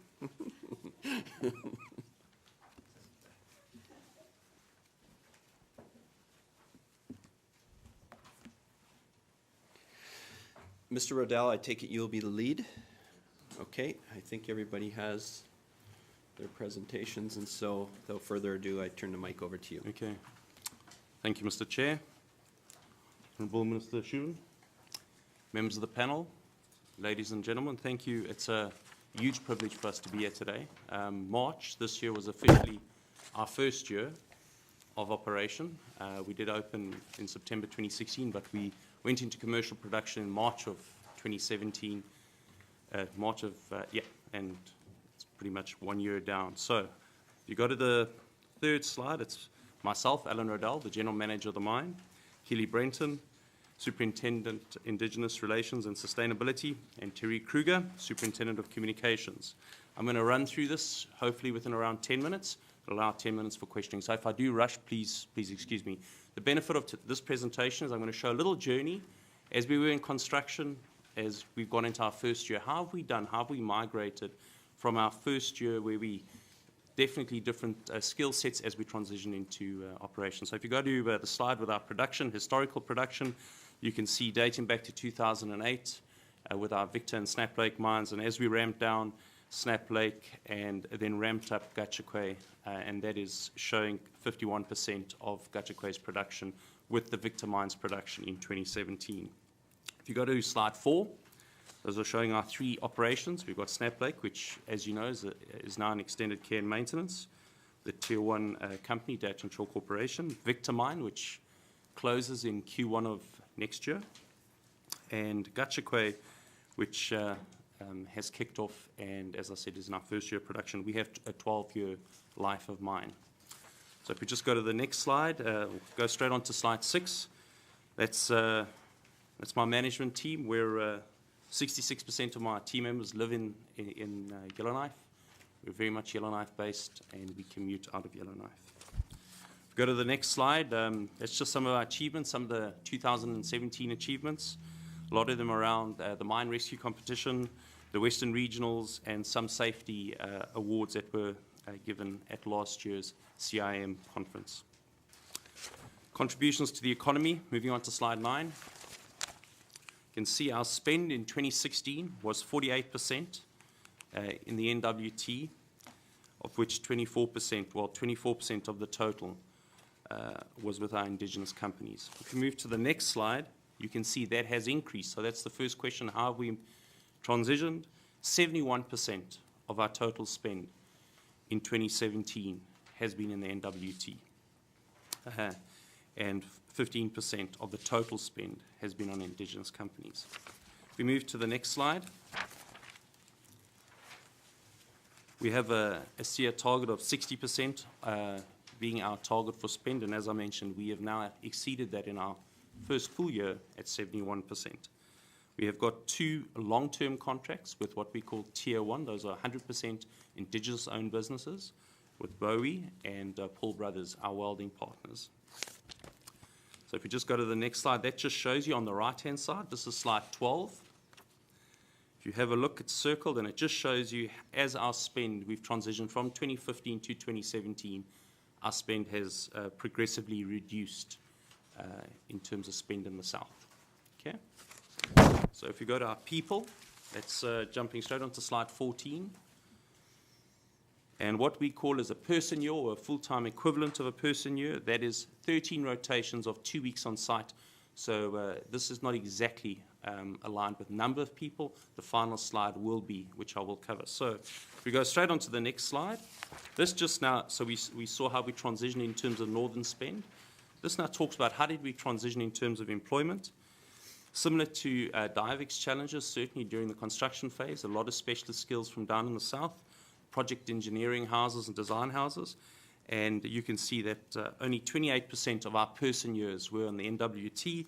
That has transitioned to 49% in our first year of person years, which is equivalent to roughly 53% of the total employment on the mine, which is really good for a first year effort. So if you turn over to slide 16, that there again just shows you, so as the downward trend was shown with the spend, you can see a really healthy transition as we've moved our employment from southerners to very much northern focused. And a neat breakdown is on the next 2 slides. You can see we went from the 45% of our employees, that was as we were busy ramping up, and up to 46% of our total workforce from the NWT. If you go to the next slide, this is the challenge that all the project houses face. And you can see this is on slide 18. 14% of our contractors in 2016 were from the NWT, and I'm very proud to say that in 2017, 61% of our contract employees are from the NWT. And if you turn over onto slide 19, that shows a total of 53% of our workforce. Our target is 55%, so we're 2% short, but for our first year of operation, certainly heading in the right direction, if I compare where we were in 2016. So really excited about that. If we move on to slide 20. Mr. Chair, I'm sorry if I'm rushing this. I hope I'm... Not at all. In fact, I'm rather pleased that the minister is here to see how fast you're going through the presentation. Okay. Please continue. Okay. What I'd really like to show with this is just comparative 2016 and 2017 employment by job classification, and you can see a significant increase in the right areas is where Gachagua is positioned right now. We're a little smaller than the other mines, high production, but we only have roughly 550 people in total on the mine. So not sure if that's sustainable, if you ask my team, but that's where we are right now, and I'm sure we will grow over time. The next slide is really just employment by community, and it shows our pickup points on the left. And I think the message here is we are trying to facilitate employment far and wide as best as we can. We go to the next slide. 2 areas in terms of inclusion and diversity. Now we're on slide 22. A question was asked a little earlier around how are we going to ensure that we get the skills up in the north. Well, De Beers as a group, globally recognized from an inclusion and gender diversity perspective, there was a major shortcoming across the mining industry. So we've invested in close on 70 scholarships in our mining areas. Initially, we've targeted University of Calgary and University of Waterloo, and we're going to be growing those opportunities over the next 3 years. So we're very excited around that. We've got impact camps in grade 7 and 8, and Kelly's leading that, and she can talk a little around some really exciting stuff. And I'm really proud about what has been done over the last 24 months in terms of driving inclusion and diversity at De Beers. So if we go, I'm going to go straight on to slide 24. And we have roughly between 22 and 30 programs that are going to be continuously running over the next 24 months. And they are all focused, be it at STEM scholarships, mentorship programs, Leaders as Coach, Frontline Leadership, Northern Development Program, which was spoken on a little earlier. So some really good stuff. And I certainly don't expect you to read through this right now, but really, this is what you need to be investing your time and energy on if this is where you want the skills to be. So if we go on to training, everybody has touched on this already in terms of apprenticeships and trainees, the Mine Training Society. Those are all programs which De Beers are absolutely supportive of, and where a lot of our skills are coming from, and a big and important partnership for the mine. Training matrix is just on slide 26. And you can see those are just some of the programs we're looking at. Apprenticeships, again, we're a brand new mine. It's our first year. We've got 7 trainee positions, Northern Leadership, four positions in that space, some mining professionals, and we're going to be adding on to this as some STEM scholarships and the recipients of those scholarships as we move forward. Support in terms of community, moving on to slide 28, and this is pretty much the final section. 2016, you can look at those numbers. 2016 was obviously a very difficult year for us. This was the year we transitioned from Snap Lake, but we were very fortunate in that we could launch Gachagua. We've got some truly amazing skills at GK. I think I'll just talk a little bit about 2017 and 2018. We have a flagship program called Books and Homes, and you might hear about it, you might read about it. It's something which we're driving right now. We've also got a program with Stanton Hospital for babies, and effectively Kelly can touch on that program if you have any questions on that, but we're going to be announcing that this coming Friday. And we've announced a 5-year relationship with the Long John Jamboree. It's the ice carving competition. We were heavily involved in the Arctic Games, and certainly there's numerous programs which we're part of. I'll jump straight after that onto the final slide. So in summary, we exceeded our SEER Northern Spend targets in 2016 and 17, and there's a hugely positive trend in our spend. We've increased our northern employment to 53% against a target of 55% in our first year. Again, something we are hugely proud of. We have a focused approach to increasing female representation across the organisation, and we have several programs which we're rolling out at this stage. Increased social investment in 2017, increased training opportunities in 2017, and various policies and processes that we've driven. And that is the end of our presentation. Thank you. Thank you, Mr. Rodell. And just for information, if committee hasn't seen it already, De Beers has kindly included the Building Forever. This is their Gachokwe Mines socioeconomic report for 2016 that was also in the folder for your reference. And I think so what we'll do at this time, if it's okay, is maybe if you, well, we'll ask you to stay in place, and then if we can have Ms. Alty and Mr. Ballantyne, Ms. McPherson, we should be able to, Mike, can we, Michael, can we bring one of these chairs around? We'll just kind of have everyone jump up. And then we'll do a line of questioning with committee.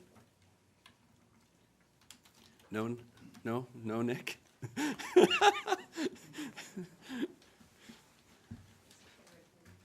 Yeah, come on up.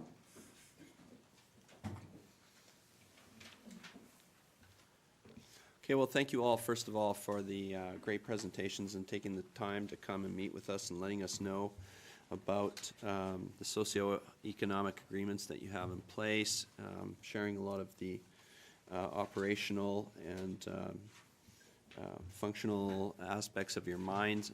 Again, I apologize on behalf of committee. We would have really have loved to had this opportunity much sooner. We hope that we can continue to do it on maybe an annual basis going forward. It's very important to keep communications open between our committee and yourselves. And we also really appreciate that you agreed and did this in public. And so for your information, we live stream these public meetings, and then of course they're accessible on most social media feeds thereafter for perpetuity. So it's something that the public really appreciates as well. So without further ado, I'll turn it over to committee comments, questions, concerns from committee, and I'll start with Ms. Green. Thank you, Mr. Chair. Mr. Chair, I'd like to pursue the line of questioning that I started with the ITI presentation, and that's about the gap between the actual workforce and the target. And I recognize there's some variation between the three companies in how close they are to their targets, and that there are variations in the size of the workforce, the length of time that you've been operating, and so on. But I'd be really interested to know from each of you what you think works in terms of attracting and retaining a northern workforce. I notice that scholarships are big, pickup points are big, but some of you have had more success than others, so I'd be interested to know in a little more detail about how you, what best practices have allowed you to move your targets up over the years. Thank you. Thank you. Anyone want to take a particular lead, or should we start? We'll go from left to right when it comes to these answers that are being expected from each diamond mine. So I'll start with you, Ms. McPherson. Thank you, Mr. Chair. I think one of the big things, Acadie was the first out of the block, and I think, we were fortunate in that sense because we, were able to take advantage of the employment pool back then, and we've got a large number of long-term employees. And what we're not seeing is a dramatic increase in our northern numbers. We did see an increase of our northern numbers when we first acquired the Acadie mine, so we were sitting at about 54% northern. On our own, we achieved 64% northern employment in 2016, which was a great increase for us over a few years, and I think we really attributed that to trying to be a little bit more creative, so not falling back on the usual programs like, you know, doing the career fairs or going out just to the universities and doing career fairs there as well, but really getting out into the communities and talking to potential candidates about, you know, why do you want to come and work for us, and what are the potential employment opportunities at the mine. What we do struggle with, and I think all of the mines struggle with, is really how do you increase the interest in a career in mining.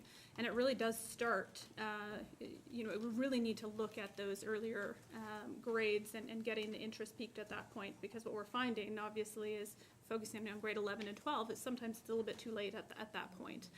So really getting the interest peaked at an earlier age, that's something that we're focused on, and developing some approaches to how we do that in the coming school year. Thank you. Further, Ms. Green? I'd like to hear from the other Oh, companies. yes, my Thank you. apologies. Mr. Rodell? Okay, so we don't have a massive track record, but certainly we'll tell you what we're doing, and we hope that it will work. There's no doubt that there's certain things on site which make a difference. So it's your facilities. It's where we got to focus some attention, but that is one of the items is what is the offering at the camp. Okay, so that's important. The next thing is around communication, and that's from career fairs, promotional videos. It's getting into the communities, etc., etc. The next thing, and that's very important, it was mentioned, it's around impact camps, and it's something we're driving. It's getting into. We've got a program where our grades 7s and 8s, so I think we've got around 20 folk that we're going to be taking down to the universities, give them an opportunity to experience university for a couple of days, and really get them their interest in wanting to go and study and certainly grow in that space. What we did last year as well, which has made a significant difference, is we listened. We listened with the real intent of trying to understand, and we had a road show across our 3 operations, and we asked, what is it that we can do to improve ourselves as an operation? And we got a whole lot of ideas, and this program that you see around our diversity program is not necessarily just focused on female diversity or inclusivity. It's really going to create an environment where people want to be there. So I would definitely say that the fourth thing is around getting out and listening to what your workforce wants, because if you listen to them, they're going to want to stay. So I'd say it's those 4 areas which are important to us. Thank you. Ms. Alty? I think one of the great examples would be the Mine Training Society, and we're still seeing a huge demand. There's always more applicants than there are seats. There's representation across the Northwest Territories. We're seeing a good gender divide of women and men, and the program's great because it teaches concrete skills. It's quick, it's in the north, and they get that mix of classroom and then the practicum on site. So both of us get to a bit of a job interview opportunity, and then for the applicants to see what life at site's like. What's it like to do 2 weeks in? How can you learn and grow? The Mine Training Society also provides the job coaching after and during the program. They help with, it was discussed, one of the employment barriers is criminal records, and they help going into the communities and actually helping people get their criminal records suspended. So I think that's been one of the great best practices, and I know across Canada they're looking to create more programming like this. Thank you. Anything further, Ms. Green? Thank you very much for your answers. They're very useful. What more could the government of the Northwest Territories do to help you to attract and retain your workforce? Thank you. Thank you. Ms. McPherson? Thank you. A very good question, and one I think, you know, we've helped various communities work on developing a database of, you know, the people that are ready and willing to work. And I think one of the things that would be helpful is to be able to access something similar across the various communities, because when we go into the communities and you know, we've got an interest to hire, people from across the Northwest Territories, but, from the Sahtu region and up in Inuvik, we see peaks and valleys in terms of the interest from candidates from those regions. And so we really need to make a concerted effort to work together to, if there are career fairs, let's work together to get out and do that. In the past, one of the, going back to actually my time with De Beers, one of the things that we actually had done was have a bit of a one-stop shop, and we held a career fair, but also had SFA there and Aurora College, so that you could talk collectively about, here are the opportunities, what do you need to get there? Oh, okay, so what's the support that I've got from SFA, and perhaps I need upgrading, and I can get that through Aurora College and whatnot. So I think if we work together a bit more cohesively in terms of attending career fairs and what the focus is of career fairs, I think we can be a bit more successful in what the results are of those. Thank you. Ms. Branton. Some of the, one of the challenges we hear is around the cost of living in the NWT. So there's always some, work that we can do in that space. But some of the things that we're finding over the course of the last couple of months that's been very helpful is continuing to provide support to the community development officers and working in collaboration with the government to provide that support. So they are aware of what opportunities are available at the diamond mine, and also what are the barriers to entry and how do they engage early on to help eliminate some of those barriers. The career fairs, like Galen had talked about, those are very important, and having the GNWT representation there would help. Just recently, as Alan had mentioned about the Books and Homes program, we've been going into the communities as part of the delivering the books to each of the schools, and we've asked SFA to come along with us to talk to the students that are in grade 9, 10, 11, and 12 about what it is they're interested in and what they need to do to access funding. And we've been providing them some guidance on the different scholarship programs we have. So I think that engagement and having that engagement with the government is very important. Thank you. Ms. Alty? One of the areas Deputy Minister Jensen spoke about was immigration, and just exploring ways that could benefit. There's a few hard-to-recruit positions in the mining. We have a senior geologist position vacant, and worldwide it's difficult. We're not finding a lot of great applications. So if we do find a candidate outside of Canada, is there an opportunity to for the GNWT to partner and help with that immigration? Okay, thank you. Further, Ms. Green. Yeah, thank you, Mr. Chair. I appreciate your responses. I think that you've given us and the government some really useful things to think about. Thank you. Thank you. Comment noted. We do have a bit of a queue going here now, and we also have another presentation that was supposed to begin 5 minutes ago. So I just, again, want to be mindful of the time, and please be concise with questions and replies. Mr. McNeely. Thank you, Mr. Chair. One question. I like all the responses and the presentations that you all made. I think they're very genuine, and I think they're very sincere to the contributions of the North, whether it's business opportunities, training, or employment, and more specifically, contributions to the healthy side of the community organizations. You do have on-site opportunities, and you have your supply chain opportunities. You've touched on quite a bit on on-site opportunities. What about the outside supply chain opportunities? Is there a continuous work in that area? The person handling the freight, for example, out at the airport, and the plane that we just heard probably going to your site. So those are the supply chain opportunities I think should be exposed and maybe worked on. And I was also encouraged, so that's my question. What are you doing in those two areas? Do you have a on-site services vendor and a supply chain services action plan for improvement of employment and training in that division of your operations? And I was encouraged to hear that there's training and emphasis on moving the employee or the trainee to the higher level supervisory type positions. So I thank you for sharing that. So I'll just go back to my two questions there, Mr. Chair. Thank you. Great, thank you. Ms. McPherson. Thank you, Mr. Chair.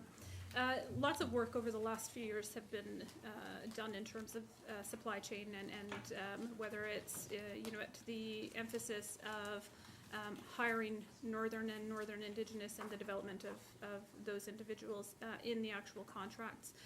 It did take us some time to get there. Obviously, when we acquired Acadie, there were some long-term contracts that were in place at that point, and so we had to wait until those were coming due, and that's what we focused on. We focused on how do we strengthen the terms of our contracts so that our contractors are coming to the table and contributing to all of the effort that we're putting into our commitments. So I think we are seeing great progress in that. We do work with all of our contractors in terms of, the overall employment, how they're training and developing individuals. And when we are working with a Finning as an example, where the majority of their employee base is highly skilled, and we know we're not going to get, a large number of Northern individuals in their workforce. It's, okay, what can we do outside of that to develop the skill set? So that's where we focus on, the apprenticeship programs and ensuring that the number of Northern and Northern Indigenous apprentices in their programs is increasing, so that over time we're starting to see the fruits of those efforts come through. So lots of emphasis in terms of working with the supply chain team. We do have a head of supply chain who oversees the management in general, and here in the Northwest Territories, that's my responsibility in terms of working with the business corporations and looking at opportunities that they can grow into compared to what they're doing right now. Thank you. Thank you. Mr. Rodell. Thank you for the question, Chair. 4 quick points. The first is around visibility in advance. So we want to make sure that our communities are aware of the opportunities that are available on the mine. So how we do that is through, we have business breakfasts. We have Kelly, who goes out into the communities on a quarterly basis. We have KPIs that was touched on as well, around contractual KPIs on spend and employment. And we obviously holding our contractors to that. And then finally, we have 2 procurement people based in our Yellowknife office who look after contracts and work very closely with our Calgary Support Centre. Thank you. Thank you, Mr. Chair. Thank you. And lastly, Ms. Alty. Yeah, and we have a lot of the same practices as the previous 2. So 2 other points would be, we've got our Winter Road joint venture, the 3 diamond mines, and the Winter Road construction isn't included in, or at least it's not in DIVX, but that's a lot of Northern business spend as well as Northern employment. So with Dayton Show Nuna and Denisoline Cleacho RTL construction, building and maintaining the winter roads. We also had and it was a good partnership opportunity with the GNWT, but did a workshop with our contractors' HR staff, because they're generally smaller companies. So the GNWT, through the Department of ECE, came in and talked with them about the various different services available to them. So with apprentices and funding that they can receive from the government in those regards. And we introduced them to career development officers across the Northwest Territories and how to contact them so that they can get their job ads out to and posted on the local boards. So it was a good opportunity to really share information with our contractors to ensure that they're able to increase their employment numbers as well. All right. Thank you very much. I have Testart, O'Reilly, and Thompson in the queue, so I'm going to ask you if you can really take maybe your top question and put it to the diamond mines. Next, Mr. Testart. Thank you, Mr. Chair. And many of I represent a riding that has many local businesses that are benefit from procurement from your mines. So I know firsthand how procurement can change the local economy and benefit everyone. And I think these reports are really important for Northerners to remind Northerners of the not just the job opportunities that exist from the mining industry, but also the tremendous contributions that are made to our communities. And I appreciate the focus on training. We had that discussion earlier with the government, and you answered a lot of those questions. I have a question in particular for De Beers. Their slide deck mentioned an NWT development policy. Could their representative speak to that, Mr. Chair? Thank you. Ms. Brenton. So in 2017, we implemented the development policy, and we called it a tiered approach to contracting. And the focus is around trying to keep as much of the spend in the NWT as possible, and actually focusing it towards our Indigenous partners. So we structured it at Tier 1 to Tier 6, and that's focused around when we evaluate a proposal that comes in, there's certain points that get allocated based on the tier that you fall within.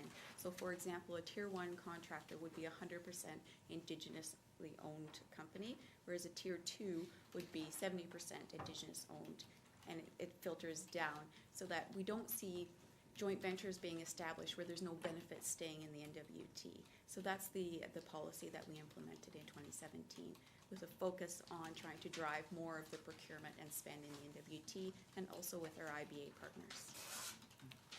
Thank you. Further to that, a secondary question, Mr. Testart. Thank you, Mr. Chair. And then I just have one more after this. But could that policy be shared with this committee and any supporting documents as well? Thank you.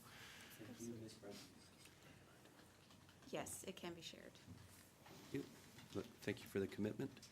Last question, Mr. Testart. Thank you, Mr. Chair, and thank you for the indulgence. I have heard from, and this is mostly on the level of junior mining companies, but who are looking to develop projects that they sometimes find themselves in the circumstances where they have to kind of reinvent IBAs from scratch. And although we don't want to take a cookie cutter approach where every IBA is the same, do you find that there are best practices with IBA development that could be standardized across the industry, or perhaps standardized through legislation that would ease in the development of IBAs that are effective, impactful, and aren't especially onerous for industry to develop these kind of agreements? Thank you. Thank you. Is that for across the board? Thank you. I'll start with Ms. McPherson. Thank you, Mr. Chair. Very good question, and I think, it's certainly something where over the years that we've had IBAs, we can certainly, give feedback in terms of, the benefits of some of the clauses that are in there, some of the clauses that maybe don't work as good as they can. We never want to be in a position of telling the communities what they should be doing. And so we really, when we move forward with IBAs and some of the commitments, we look for the feedback from the communities. And I do think, when you're looking at some of the groups that have, more than one community, there tends to be a struggle between the smaller communities and the benefits they receive, as opposed to, some of the larger communities. And that's because they're responsible for managing where the funds go and not us. And so there's sometimes an internal struggle there that we need to deal with. So I think there's definitely best practice.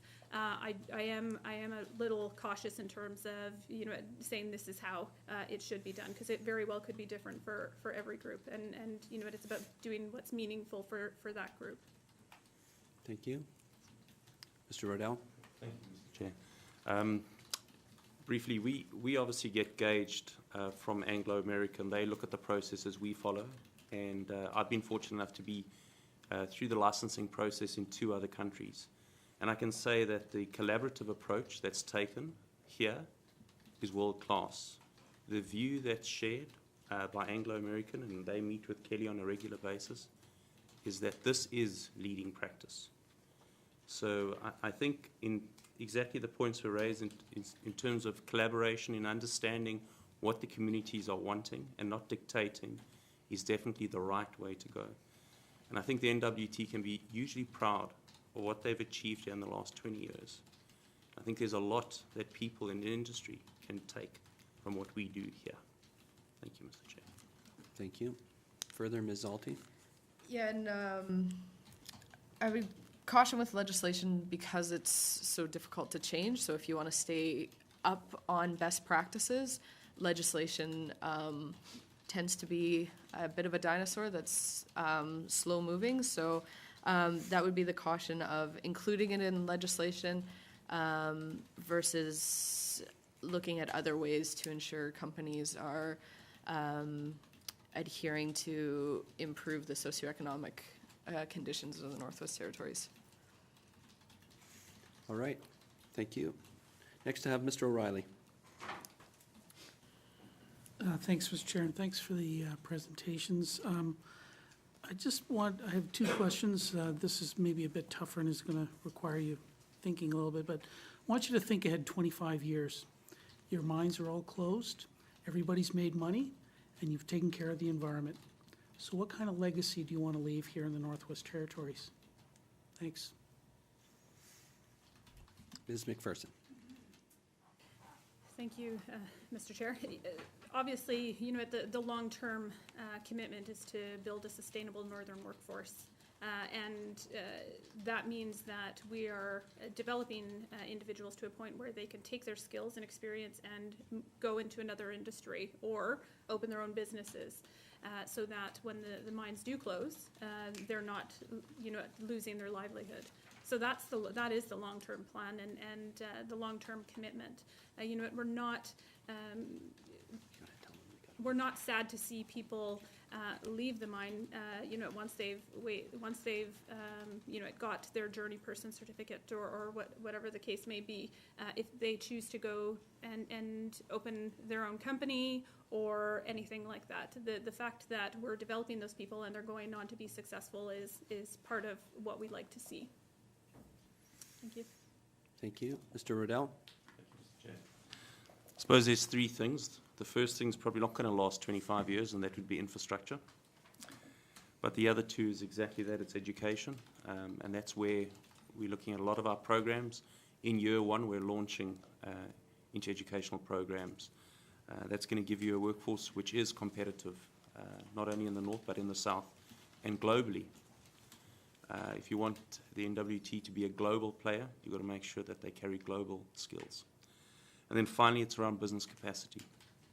Without a shadow of a doubt, our tiered approach, the policy that we just touched on, we're hoping that we're going to incentivize businesses to become strong and healthy, and that'll afford them the opportunity to compete right now in the north. But I use the example of Bowie. I saw them down in Toronto at PDAC, and they were busy canvassing for business in the south, east, and west, and that's where you want to be. So it's all around business capacity, people, and hopefully some robust infrastructure. But I know that that's not going to stick around. Yeah. Thank you. Ms. Alty? Yeah, and I think similar to Mr. Riddell's comments there, that in 25 years that we still have a sustainable mining industry in the NWT, and that we've been able to contribute to the training of that workforce, that the businesses that are northern and northern indigenous continue to grow, and already they're partnering with other indigenous businesses in the south where there's industry, and they are being the JV partner as opposed to the southern companies. And as well on the environmental side, I think our traditional knowledge panels are a great example of incorporating TK into closure plans and environmental plans. So ensuring that a mine that's operating 25 years from now is still looking to incorporate those two aspects. So, Thank you. Anything further, Mr. O'Reilly? Yeah, thanks.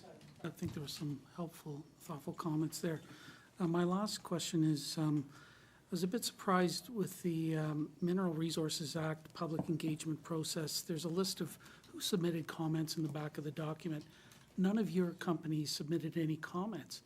And this was in terms of a process where socioeconomic agreements were discussed, impact and benefit agreements were discussed, and most importantly, probably for you folks, royalties, there had some discussion. So I'd like to know from each of the companies why there was no written submission from them, or do they intend to engage in this process in the future? Thanks, Mr. Chair. Thank you. Ms. McPherson? I'm not aware of why we wouldn't have participated. We will get some feedback, though, and share that. Thank you. Mr. Rodell? In a similar position, I was under the impression that we had, so I need to close the loop on that. Thank you for prompting it. I will certainly get back to you. Thank you. Ms. Aldi?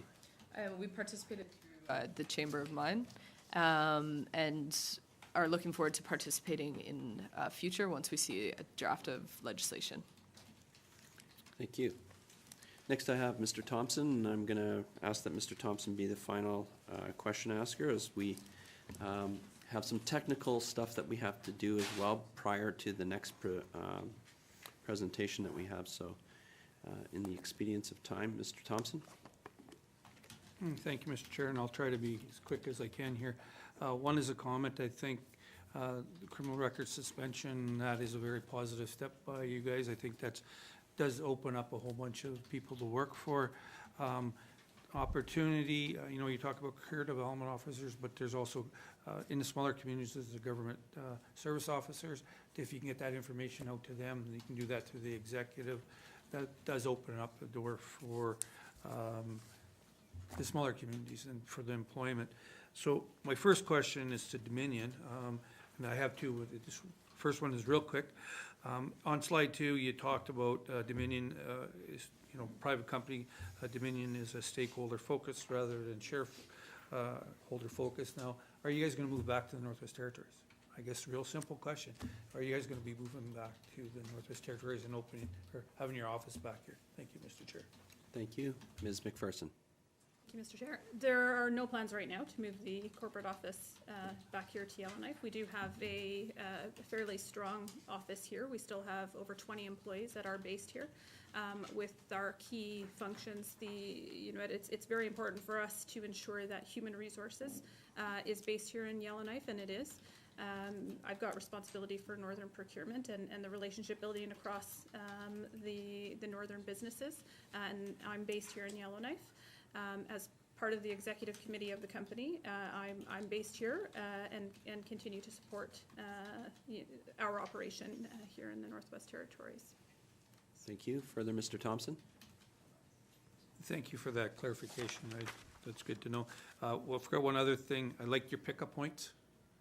Opening it up to the territories, that has a huge impact on it, and does have a huge impact in some of my communities. The one last question is that, we talk about training and education and that, but one of the biggest challenges talking to former employees and people that are in the system or working in the system is life skills. Has the companies looked at developing life skills, training sessions for workers? And I'm just not talking northerners, I'm talking, because this is a huge amount of money. You're only working half a year with a huge chunk of money and a lot of free time. And so have you looked at that? And as the minister talked about his son, my son works in the field, so he's half in, half out right now. So I guess thank you, Mr. Chair. Thank you. I'll start with you, Ms. McPherson. Thank you, Mr. Chair. There are a number of initiatives we do try to offer to employees. I think one of the big things that all of the mines participated in some years ago was a key program that was spearheaded by ECE, and it was the financial literacy program, and it really was a partnership with all of the mines to offer financial management modules, if you will, at the mine site, supported by some of the adult educators in the communities. And I think we really struggled with getting the commitment from participants. At a lot of times when there are programs, it's a little bit like, look, I'm on my time off, and so we struggled to maintain that commitment to attending the programs on the off time. So I do think we do need to find a way to provide programs that are meeting the needs, but also are wanted and committed to by the people that are participating in them. Thanks. Thank you. Ms. Brenton. So we have been doing some work with the Department of Health and Social Services to identify different initiatives, not just around health and wellness, but also on life skills that we can incorporate at the mine site. And as we start to develop the closure plan for Victor, we recognize that this is a gap, something that we have to address because we're going to have Snap Lake right around the corner for us. So we are focused on that and looking at what we can do within our training department at site around financial literacy as well. Thank you. Ms. Alty? Yeah, we also offer financial courses, and employees can, through our employee and family EVP assistance program, they can call, and if they're looking for mental health or financial or weight loss, whatever, they can receive services through that, and there is a big uptake in those services. But like Galen was saying, for programs that we offer on site, the comments that we tend to hear is, you know, I've had a long shift, I just want to have dinner and go to bed. And then once people are on their 2 weeks off, I'm off now and I want to relax with family and friends. But we'll continue to offer the assistance and continue to try to find ways that are engaging with employees. All right. Thank you. And sorry, committee, I can't afford to let you ask any more questions at this point in time. Again, very thankful and grateful for all three of you to come here at one time. That really makes scheduling and meeting with you very beneficial. And so thank you once again, and thank you to the department as well for coming and presenting to us as well today. And we simply look forward to working with you in the future. Thank you.